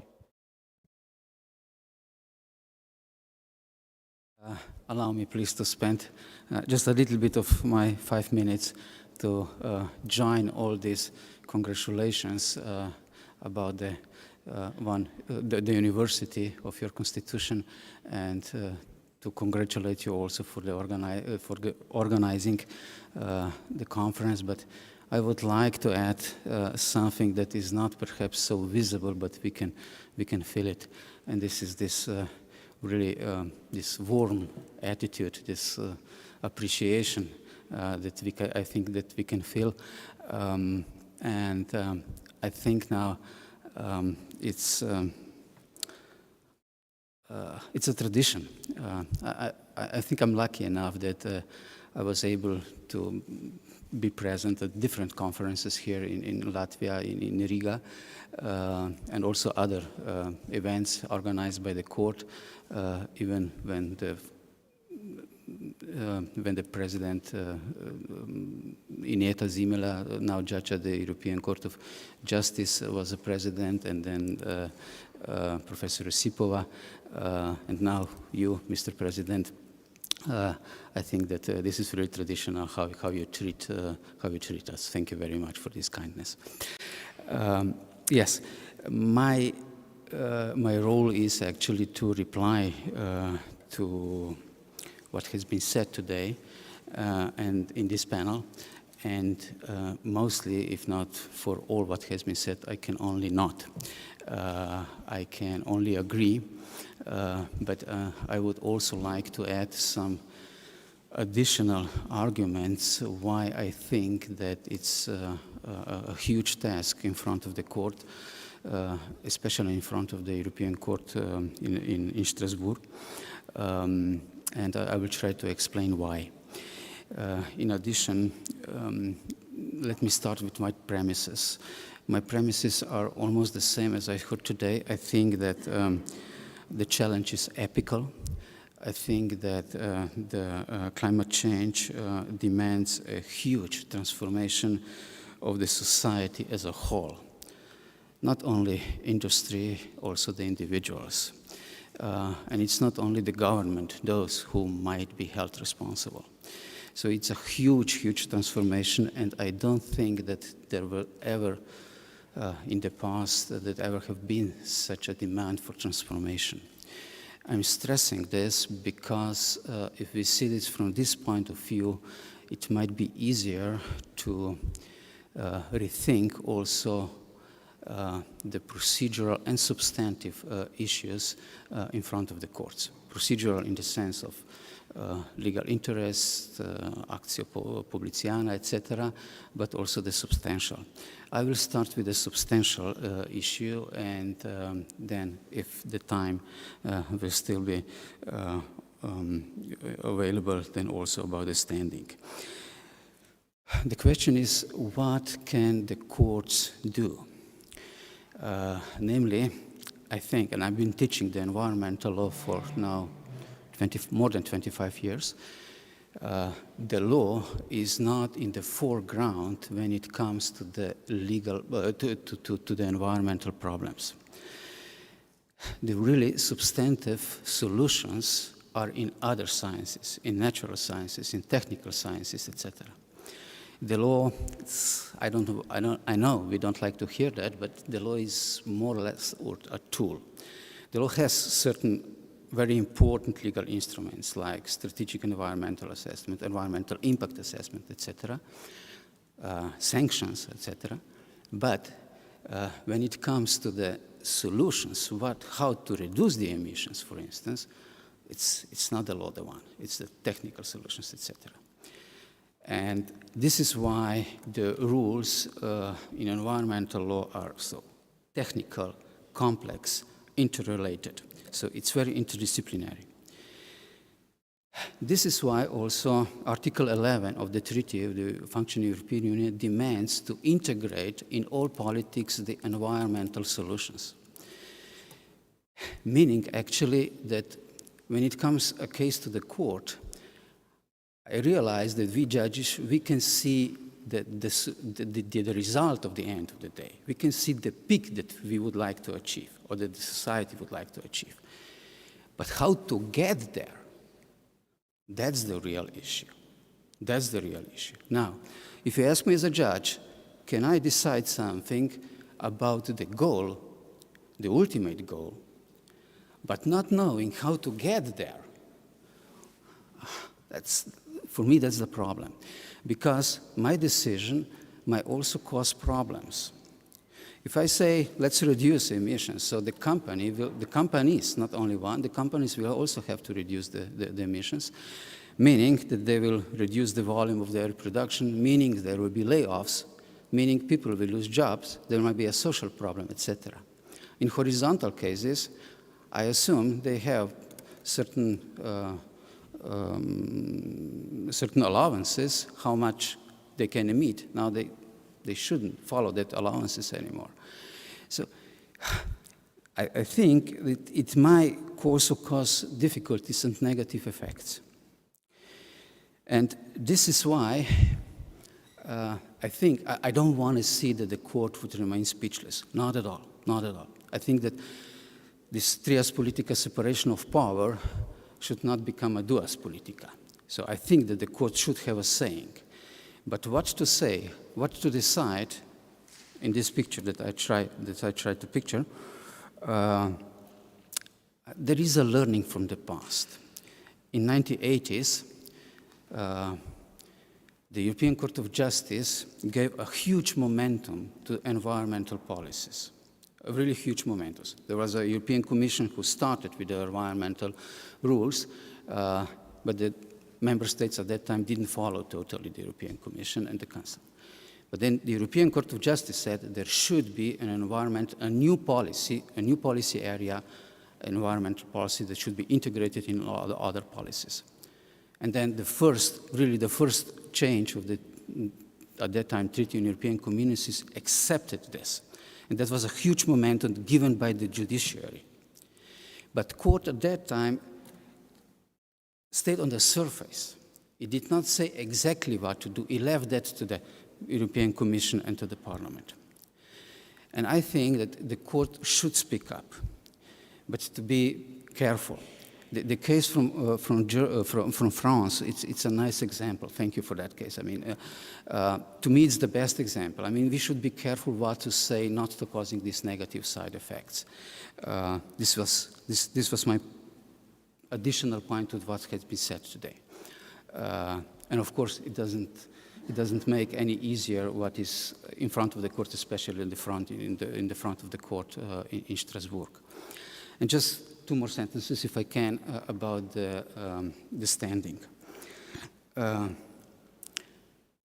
think that the idea of actio popularis is, I argue, dangerous. It means that the courts will be overwhelmed, they'll be ineffective in other areas.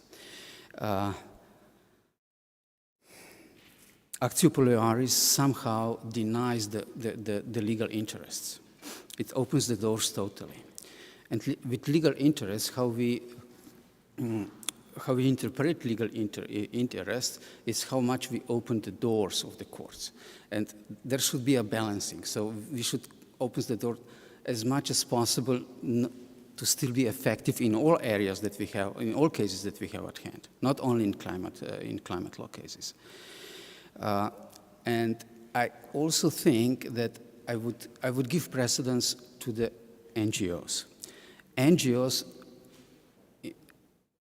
are following, NGOs are like alter ego of the environment and nature. So they are following the interest of the environment and nature, and corollary, in the second place, the interests of the individuals, the humankind. So I would give them precedence over every possible citizen that can come to the court, because citizens are caring about, and let's face it, about their interests. They would like to live in the healthy environment. NGOs are saying we need a healthy environment for the sake of the environment.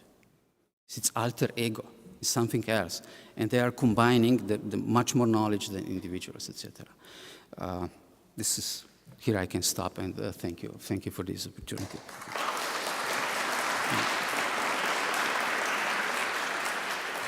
Thank you. Your remarks and your perspective was very, very important at this moment, and you reflect almost fluently all the happened things.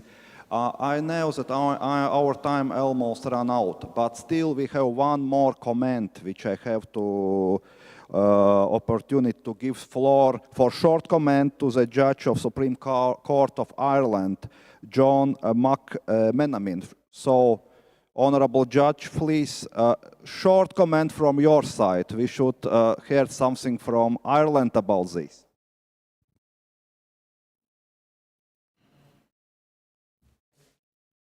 Well, thank you very much, Mr. President.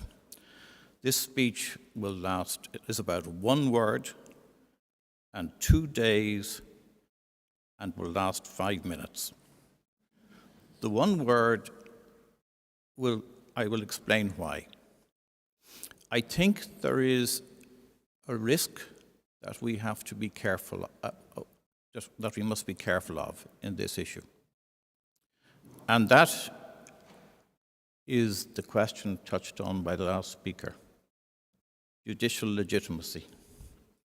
Because all over Europe and the United States, we are faced with groups, populist groups, who have used environmental issues as being a way of undermining legitimacy of governments and courts and judges. So we have to be careful, I think, as to how we do it incrementally, bit by bit, even though we would love to go much further. So I'm not going to bore you with talking to you about how we did it in Ireland too much. We came just 2 or 3 months after the Netherlands. Very annoying. We wanted to be there first. We have a constitution. It doesn't allow direct implementation of international treaties. So now I'm going to talk about the 1 word that was relevant to us. We looked at the legislation which our government had introduced. The legislation said that the government will specify targets. Specify is a useful English word. It means identify precisely. I think,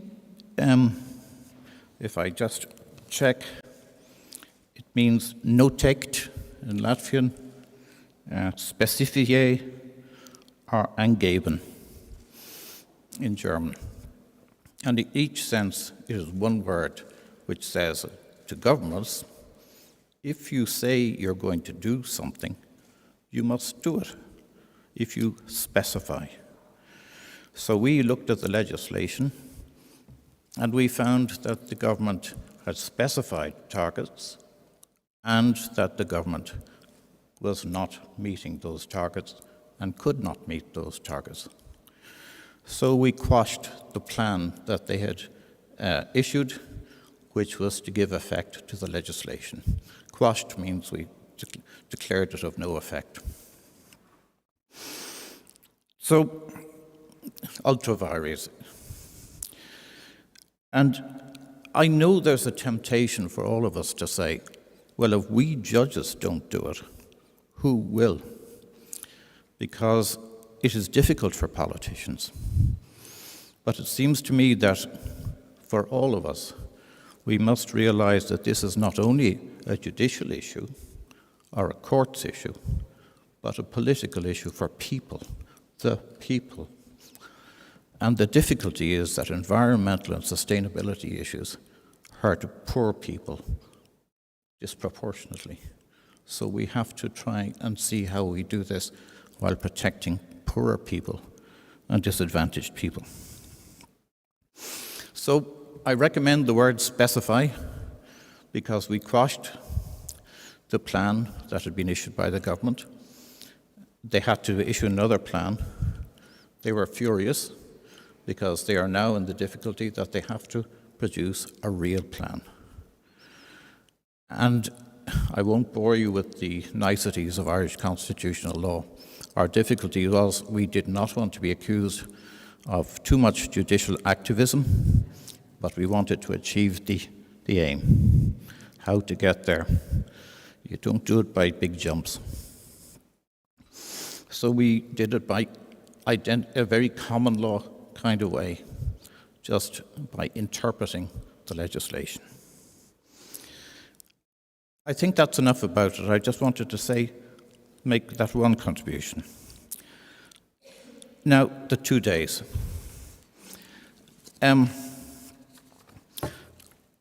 In 3 months, I will stop being a judge. I will retire. And like Cinderella, I will turn into a human being. Not, I hope, a frog. But what I want to say to you, Mr. President, is that I will always treasure my recollection of these 2 days in Riga. These were the most memorable 2 days I have spent as a judge in many years, and perhaps in my whole life as a judge.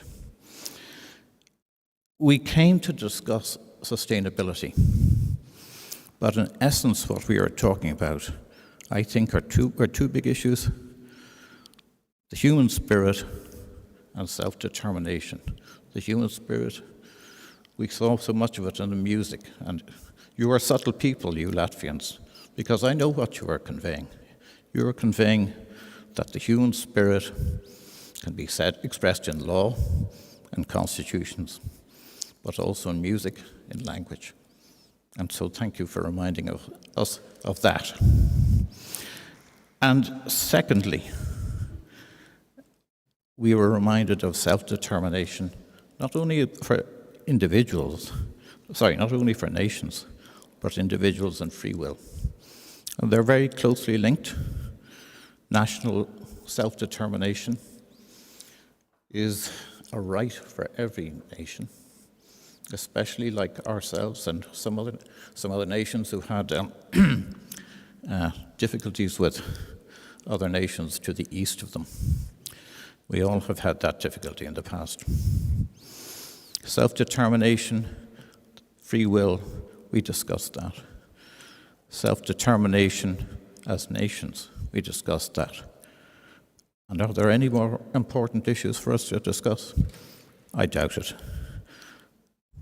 Truth and falsity.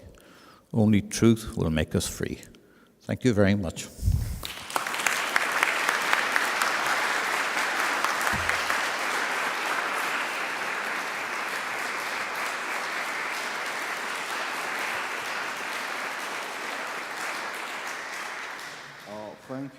Thank you for your comments and your service for rule of law and justice at your judicial career.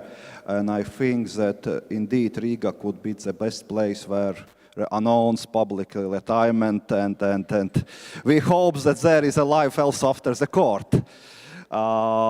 Thanks you a lot for these discussions, and I must conclude because I'm almost out of the time, but the question, what can the court do, reminds me one my close friend from Lithuania, former judge and Professor Gediminas Mesonis. And Professor Mesonis, a few years ago here in Riga, where was discussion about judicial activism, said that it's political scientist concept, self-restraint, judicial activism. What the courts do, courts just apply constitution in proper way. And it's a function of court. Apply constitution with all responsibility. And I would like to put here these thoughts of Gediminas, that everything what is we expecting as human beings from the courts is just independently apply constitution as it's written. And now I'm switching again to Latvian. Un šobrīd es atdodu. And now I switch back to Latvian and I give all the mandate back to the President. Dear colleagues, I thank you for your very kind words. All these words that really come from the bottom of your hearts, addressed to the Constitutional Court of Latvia for organizing this conference. And I'm really very happy that it will stay in your memories.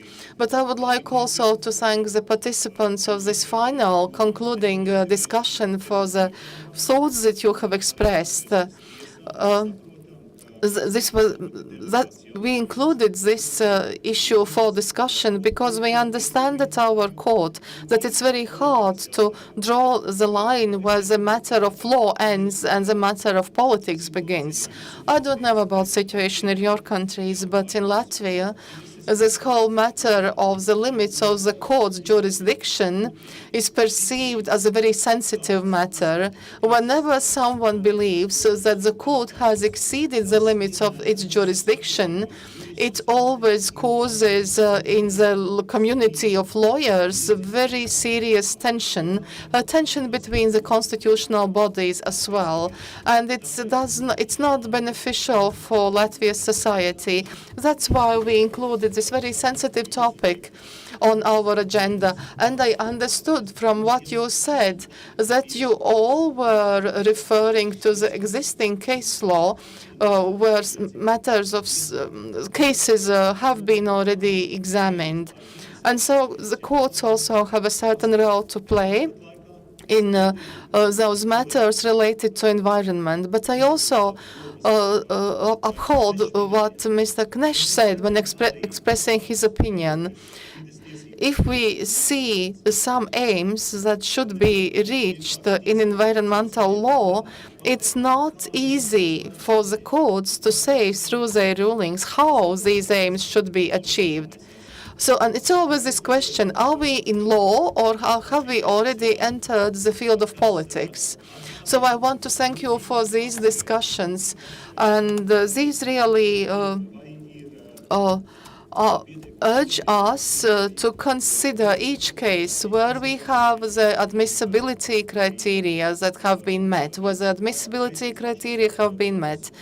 And I would like to thank for all your thoughts today. And I would also like to thank the chair of this panel discussion. We heard that at one moment in your life, your work was not appreciated as being excellent, but I would like to say today that you were excellent in moderating this panel discussion. And also, you mentioned Jules Verne, who already at that time had looked far into the future, knowing that people will be able to fly and to be underwater, and how to relate this with the decision or concepts by the French Council of State. Really, I have to say that this was excellently done. And in conclusion, I would like to say that Article 115 of the Constitution and all other articles of the Constitution are in very safe hands of all 7 judges of the Constitutional Court. But our conference goes on. We have arrived at the moment when we have to take a look back and really look at those very important findings that we have heard during these 2 days. And this very complicated task was assumed by my colleague, professor at the Department of Theory of Law, former judge and also former president of the Latvian Constitutional Court, Sanita Osipova. So please, the word is yours. I would like to thank our host for this very kind introduction. Dear guests of the conference, and the judge from Ireland, I have been a human being already for 6 months, but I'm trying to cultivate this sort of human perspective vision. I really have to make myself to participate freely, to voice my opinions freely. And after being a judge and being silent for 10 years, it's quite difficult for me. You have served as a judge for a more longer period of time. It will be even more difficult for you. It's almost mission impossible to sum up the work of these 2 days, and we have worked very hard. And I believe that ideas change the world. I believe that a spoken word creates the material world. And that we have gathered here from so different countries with so diverse experience, but we live in one world and we are ready to work to allow this world to go on, and I'm convinced that we will succeed in this.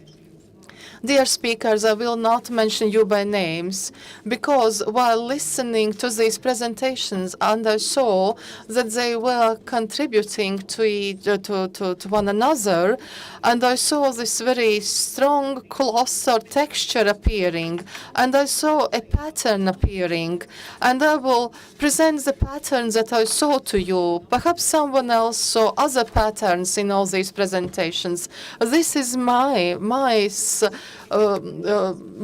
insight, and this is what I would like to share with others also after this conference. Panel 1. We heard that liberal democracy, contrary to the Schumpeter's formal procedural guarantees, is first and foremost about majority exercising its power to interpret, apply, introduce, and adopt laws that serve eternal, inalienable, fundamental, substantial, suprapositive values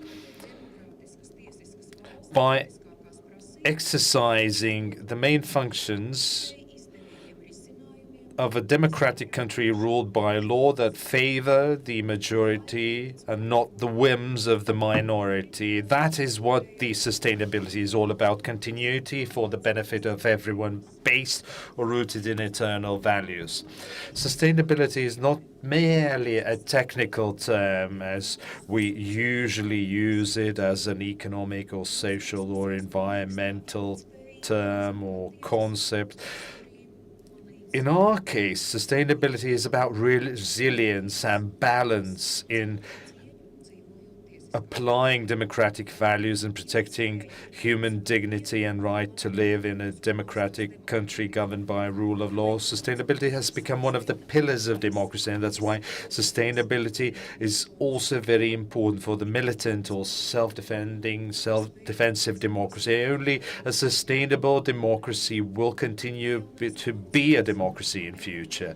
This new concept allows us to avoid mistakes that nations have made in the past when they adopted liberal constitutions without including tools or adding toolkits that prevent the undermining of democracy by means offered by the democracy. According to the current democratic processes, because of democratic global processes, militant democracy applies not only to threats such as resurgence of Nazi ideologies, it applies to much broader agenda or issues that may undermine democracies through primarily disinformation. Classic self-defensive democracy is all about regulating hate speech, banning political parties that act in an anti-democratic manner, banning or prohibition of protests and marches that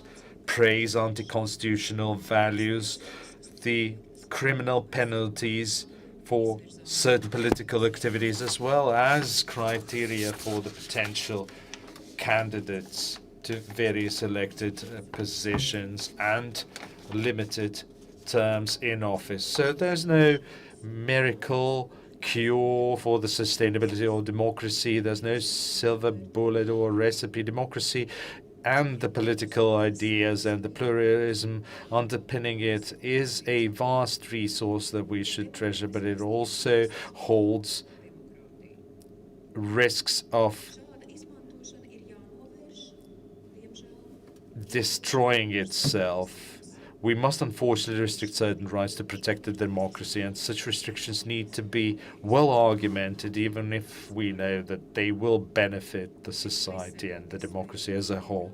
Militant democracy must also comply with all constitutional provisions, and any infringement of rights must be legitimate.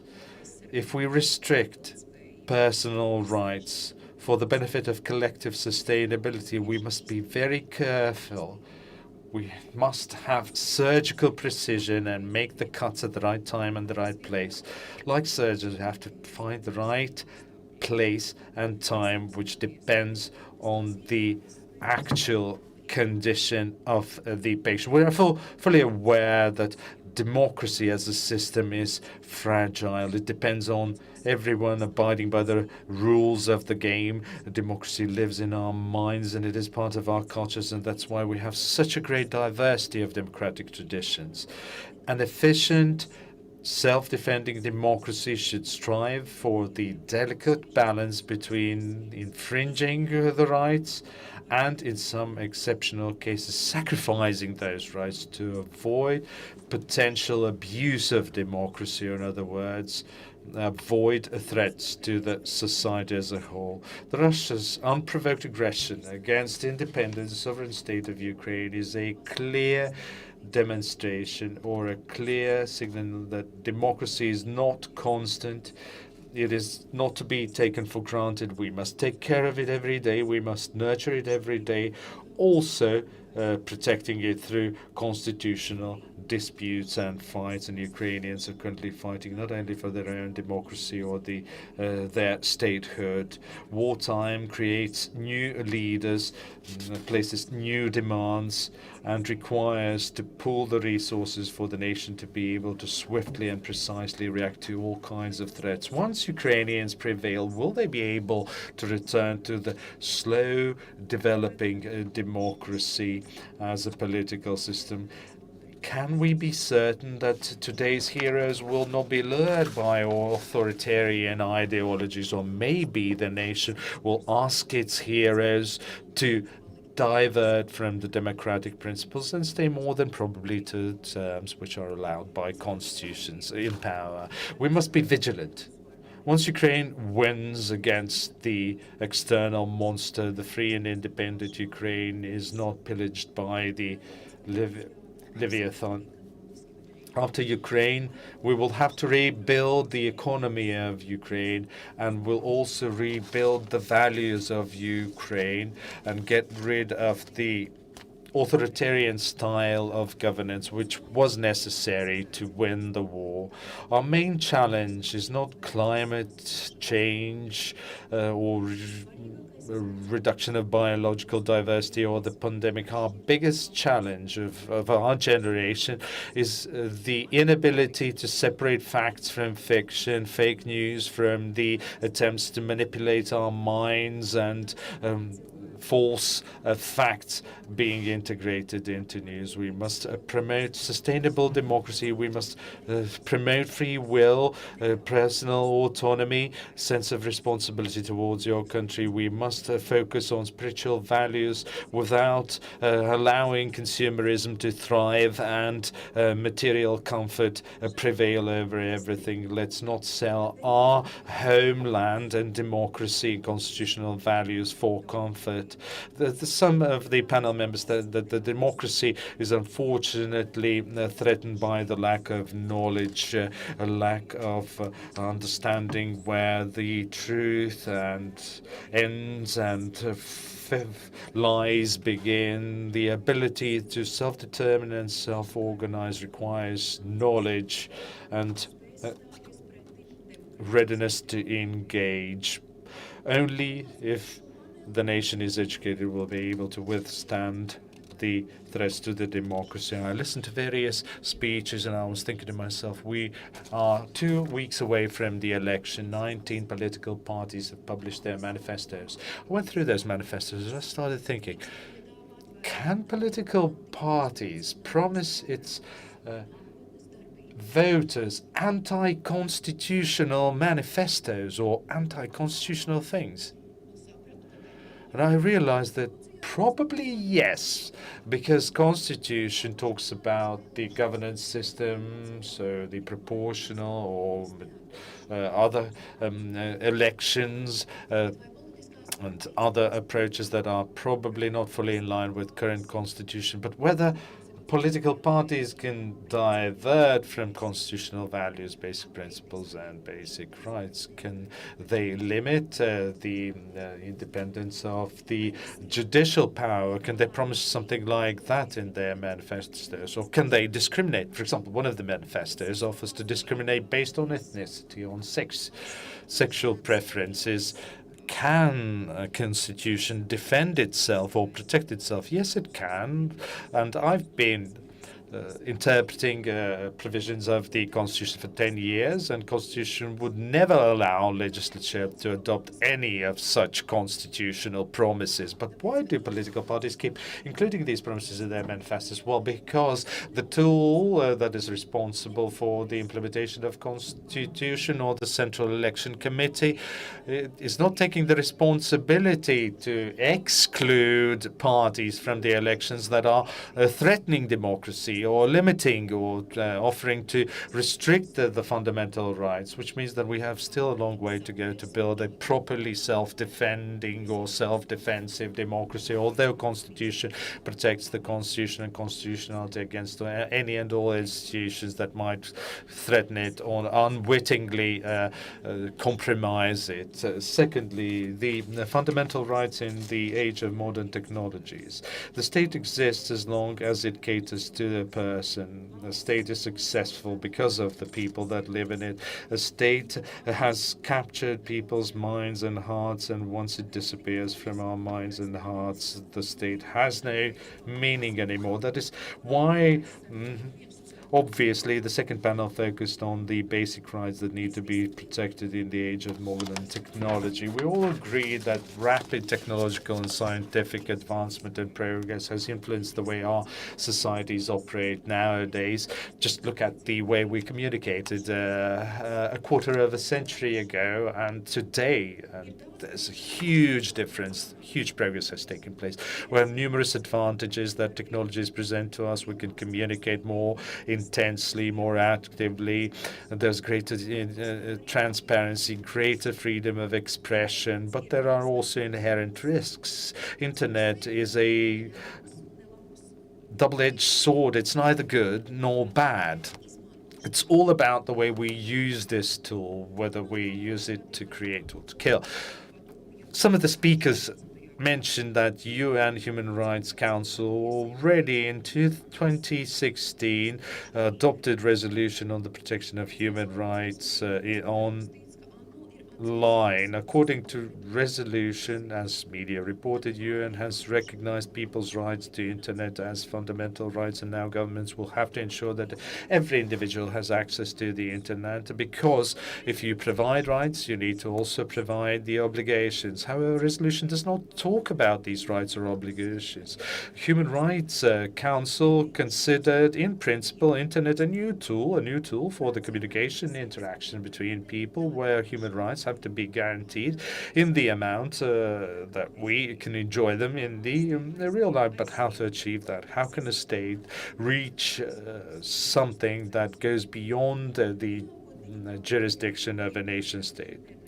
The growing role of digital technologies, including internet, and the influence on the fundamental rights makes us think more about the digital divide and different opportunities to access the internet depending on your financial means, because technologies cost quite a lot, and the skills that you need to use the internet, and you need to constantly develop those skills because technologies keep developing constantly. The digital divide is created not only by lack of funding that some people have to buy either hardware or an internet, but also by our age, gender, online skills and other factors, and that is why through rights the state should reduce the digital divide and promote equality and inclusive society. Sustainability in the context of the fundamental rights is very closely linked to our right to development and growth. As far as personal development is regarded from the human rights perspective and the comprehensive economic, social, cultural, political process which aims to promote the well-being of each individual and society as a whole based on active, free and meaningful participation in this development and the fair distribution of the benefits thereof. It is a transition from exclusively person-oriented approach to a more holistic approach to the human rights, which would also take into account these global links that exist between us. In a digital world, there is a bigger need to protect what the Human Rights Declaration already indicated, our right to education. In particular, we have rights to primary education and general education free of charge. General or primary education is a mandatory according to the UN Human Rights Declaration. This also includes our personal growth right. It is also one of the cornerstones of self-defending democracy, which can only be applied if we abide by fundamental rights and ensure that we have educated and knowledgeable population. We can see clearly that ICT progress has an enormous potential to speed up the progress of human race, bridge the digital divide and bring us to a knowledge economy. But we can only achieve that by regulating the internet environment, bringing the rule of law to the internet and protecting human dignity in the online, precluding anonymous forces to censor, filter, manipulate the information available online, thus manipulate the public opinion. And during this panel, in fact, we discussed how freedom of speech might undermine democracy online, because fake news and propaganda allow you to manipulate the minds of the voters. And you see that I'm not drawing the line between the panels, and panel which starts in and the discussion which starts in one panel also is carried over to the next panel. Let me now go to the third panel, the environmental sustainability panel. This is this means joining the interests of the present generation with interests of future generations. It asks us to think and to act in long term, being aware of the future of our civilization. And the greatest challenge is to strike the balance between satisfying the interest of the present generation and protection of future generations. Climate change is very relevant currently as a threat to global security. And yet, can courts interfere in adoption of political decisions? Countries have different experience, from self-restraining up to court activism, interpreting legal provisions contra legem. In the current situation, we have great diversity of stakeholders, citizens, environmental movements of national and supranational level, international unions and nation states. However, the states remain responsible for meeting human rights commitments, and the speakers underscored that state sovereignty cannot be considered as being absolute or static concept because states live in global environment having the same environmental protections requiring joint solutions. The existing development trends and new needs of society can change the content of the concept of sovereignty. The states are expected to respect, promote, and consider their obligations in the area of human rights, even when introducing measures to prevent climate change. And in the current world, we have global problems and different actors, but the states are still the main organizational force in exercising human rights and also respecting the values. But you know, those scientists have that global clock and showing that the end of the world is near. But I don't want to believe it because our panel speakers also showed us that the countries have changed and solutions have been found. I believe that we are making the right choices and at the right time. We live in very challenging geopolitical times. This could lead to problems in accessing natural resources, but we cannot survive without these. Energy cannot be replaced in providing for basic needs. That's why institutions are forced to look for urgent solutions in order to satisfy our daily needs also in the future. Actually, this also underscores the importance of renewable resources. Full and wise use of renewables could help us reach this sustainability which is encoded in our constitutions. We see significant inequality in terms of availability of resources and distribution among countries. And we hear calls for greater solidarity, but those who believe that the courts will bring climate justice, they will probably be disappointed. The courts cannot be the institution to provide solutions to problems affecting the entire society. And political decisions should be adopted by politicians. When we have to deal with compensating for social economic inequality or ensuring just distribution, the politicians are those who have been authorized to do it, and these are the legislator first of all. However, the courts will always play an important role in dealing with climate crisis.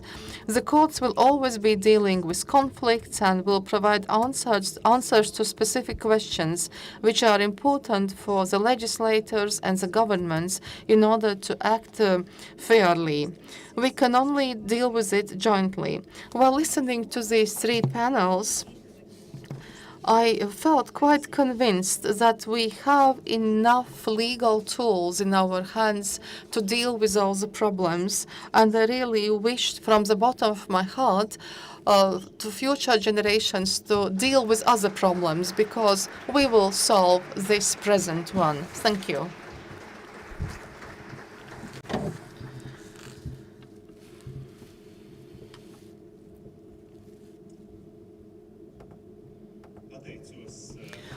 I would like to thank Professor Sanita Osipova for her very comprehensive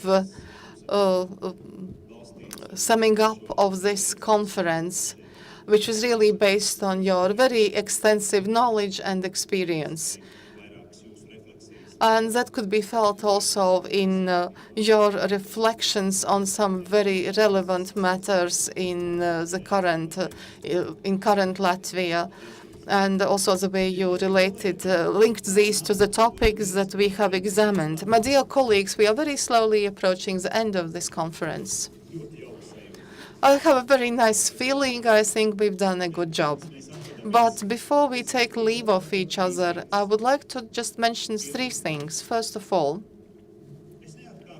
I will not repeat what was said by my colleague, Madam Osipova, during her final presentation, but I will just perhaps underline one thing. It was mentioned that today, in order to find solutions in a constructive way to different issues related to democracy, environment, and fundamental rights, and sustainability of all these matters, that global systemic perspective is needed on view on legal, economic, and social issues. Dear colleagues, I will say the following. This very complicated task is possible only when and if we meet in such international conferences where we share our experience, what's happening in our countries. And so this allows us to see this large global context. The conclusion is to remain only on the level of a nation state in order to arrive at some kind of conclusions that would fit a sustainable solution. This is no longer possible. In the 21st century, this is no longer possible. That's why this conference, or in general conferences of such scale, with members, with more than 100 participants, these are very important. Such meetings are very important for all of us. And I would say that we had very valuable discussions. And what I noticed yesterday, actually, we are also able to sing together, to sing the song of the anthem of the European Union. So we, colleagues from constitutional courts or courts of constitutional review, we are an excellent team, and we can find solutions in Europe on which we base our rulings, but all of our rulings are aimed at sustainability of democracy. We are an excellent team. Well, speaking about the team, now I've arrived at the second point in my address. I would like to say words of thanks. First of all, I would like to thank the University of Latvia. I see that we still have representatives from the university here with us. Thank you for this possibility to hold this event at the University of Latvia. This place, which is really filled with aura of knowledge. It's really so very appropriate for such discussions, and this hall has wonderful acoustics. And I believe that these legal findings, not only our legal findings sounded very well in this hall, but also the choir music also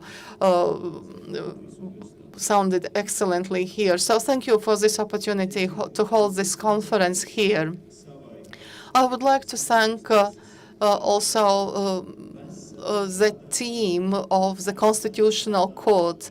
We have worked for a year to organize this conference. And I would say even that during the last week we worked day and night. So first of all, I would like to thank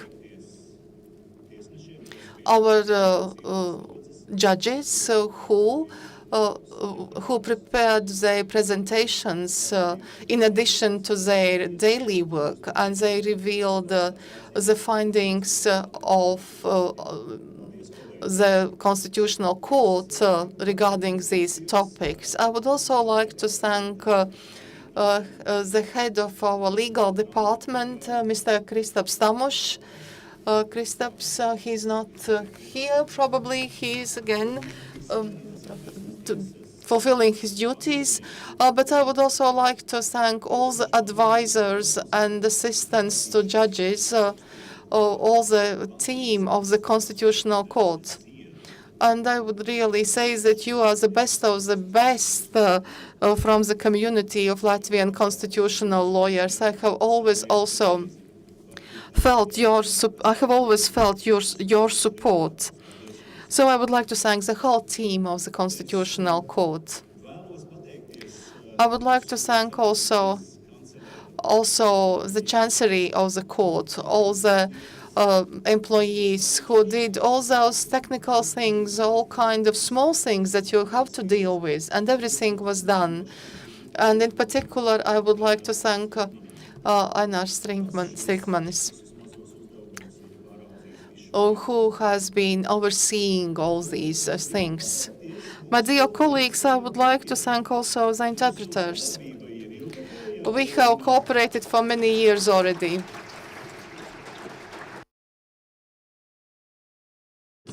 And probably you noticed, whenever I am here and when our judges speak, we switch to Latvian. And this is a matter of principal importance. It's not only because what my colleague Jānis Pleps said, whenever we speak about constitution, we speak in Latvian, but I would like to outline a broader context to this. Latvian is part of our national constitutional identity. That's why we respect our language of our state in particular. And when meeting you, dear colleagues from other countries having your own languages, we give our presentations in our native language. But in such moments, interpreters provide the possibility to communicate. And my special thanks today also go to the head of our protocol department, Dita Plep. I don't know whether she's here in the hall. No, she's not here.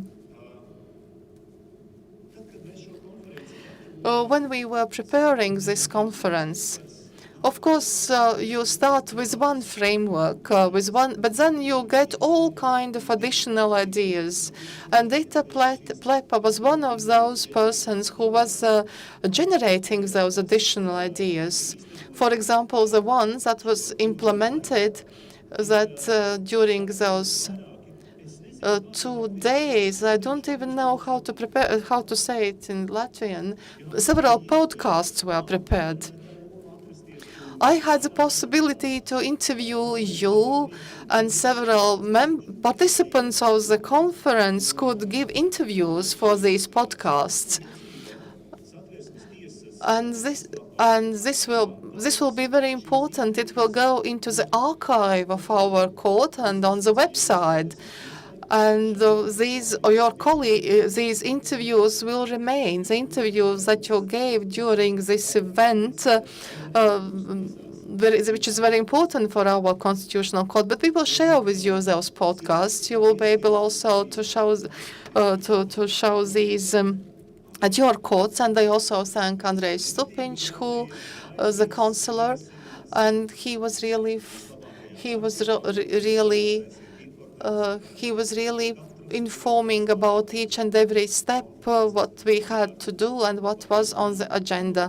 So I thank my advisor. And finally, I would like to convey special thanks also to Head of Administration, Marika Vazāne-Jurkāne. Those who administer or manage constitutional or supreme courts, you probably know what it is like if you have a wonderful administration team, and I'm really enjoying this. So I have to thank Marika. Throughout this year, Marika was heading the working group which was set up for organizing this conference. And as you said, this work was excellent. And I have a special greeting to you. I would like to gift flowers to you, so please come to the front.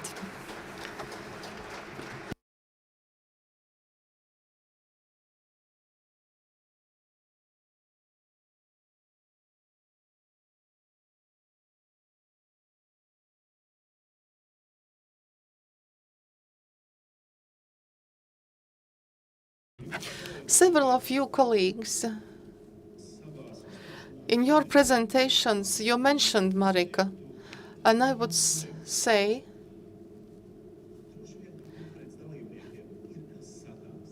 Marika, probably you have something to say to the participants of the conference.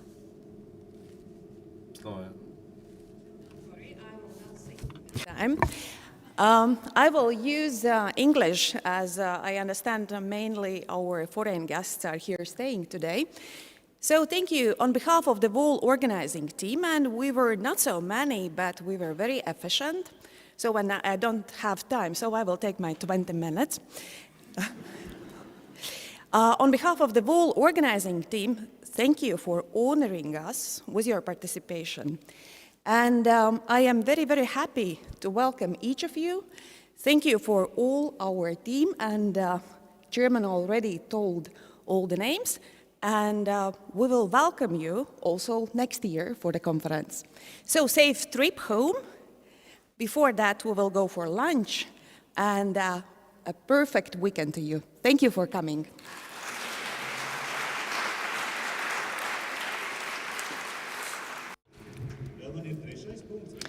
And I had my third point that I wanted to make, but I see that my colleague Dita has come, and I have also a special greeting for Dita.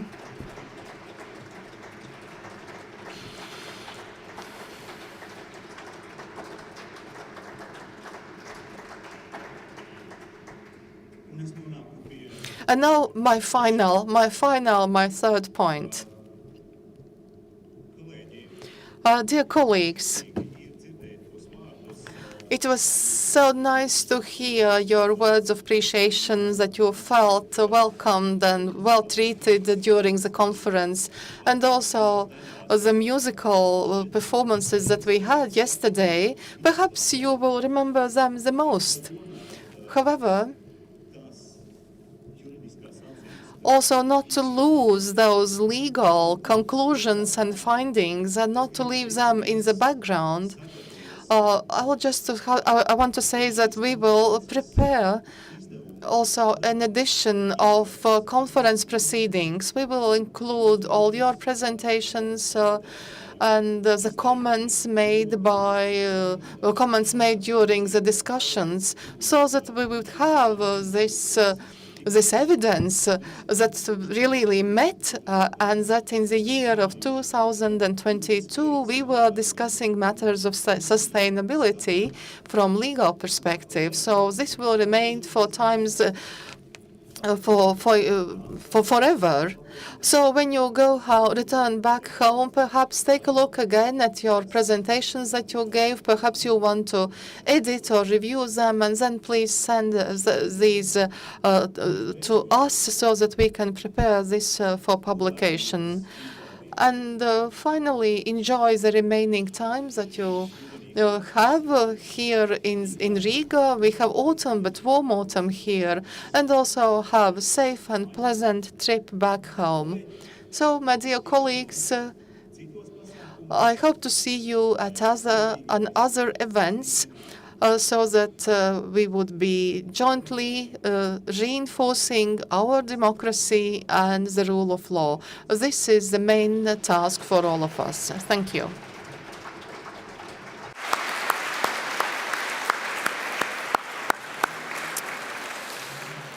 Un visbeidzot, And finally, just organizational matters. Now we go for well-earned lunch. Lunch will be held at another place, not the same place where it was offered yesterday. Our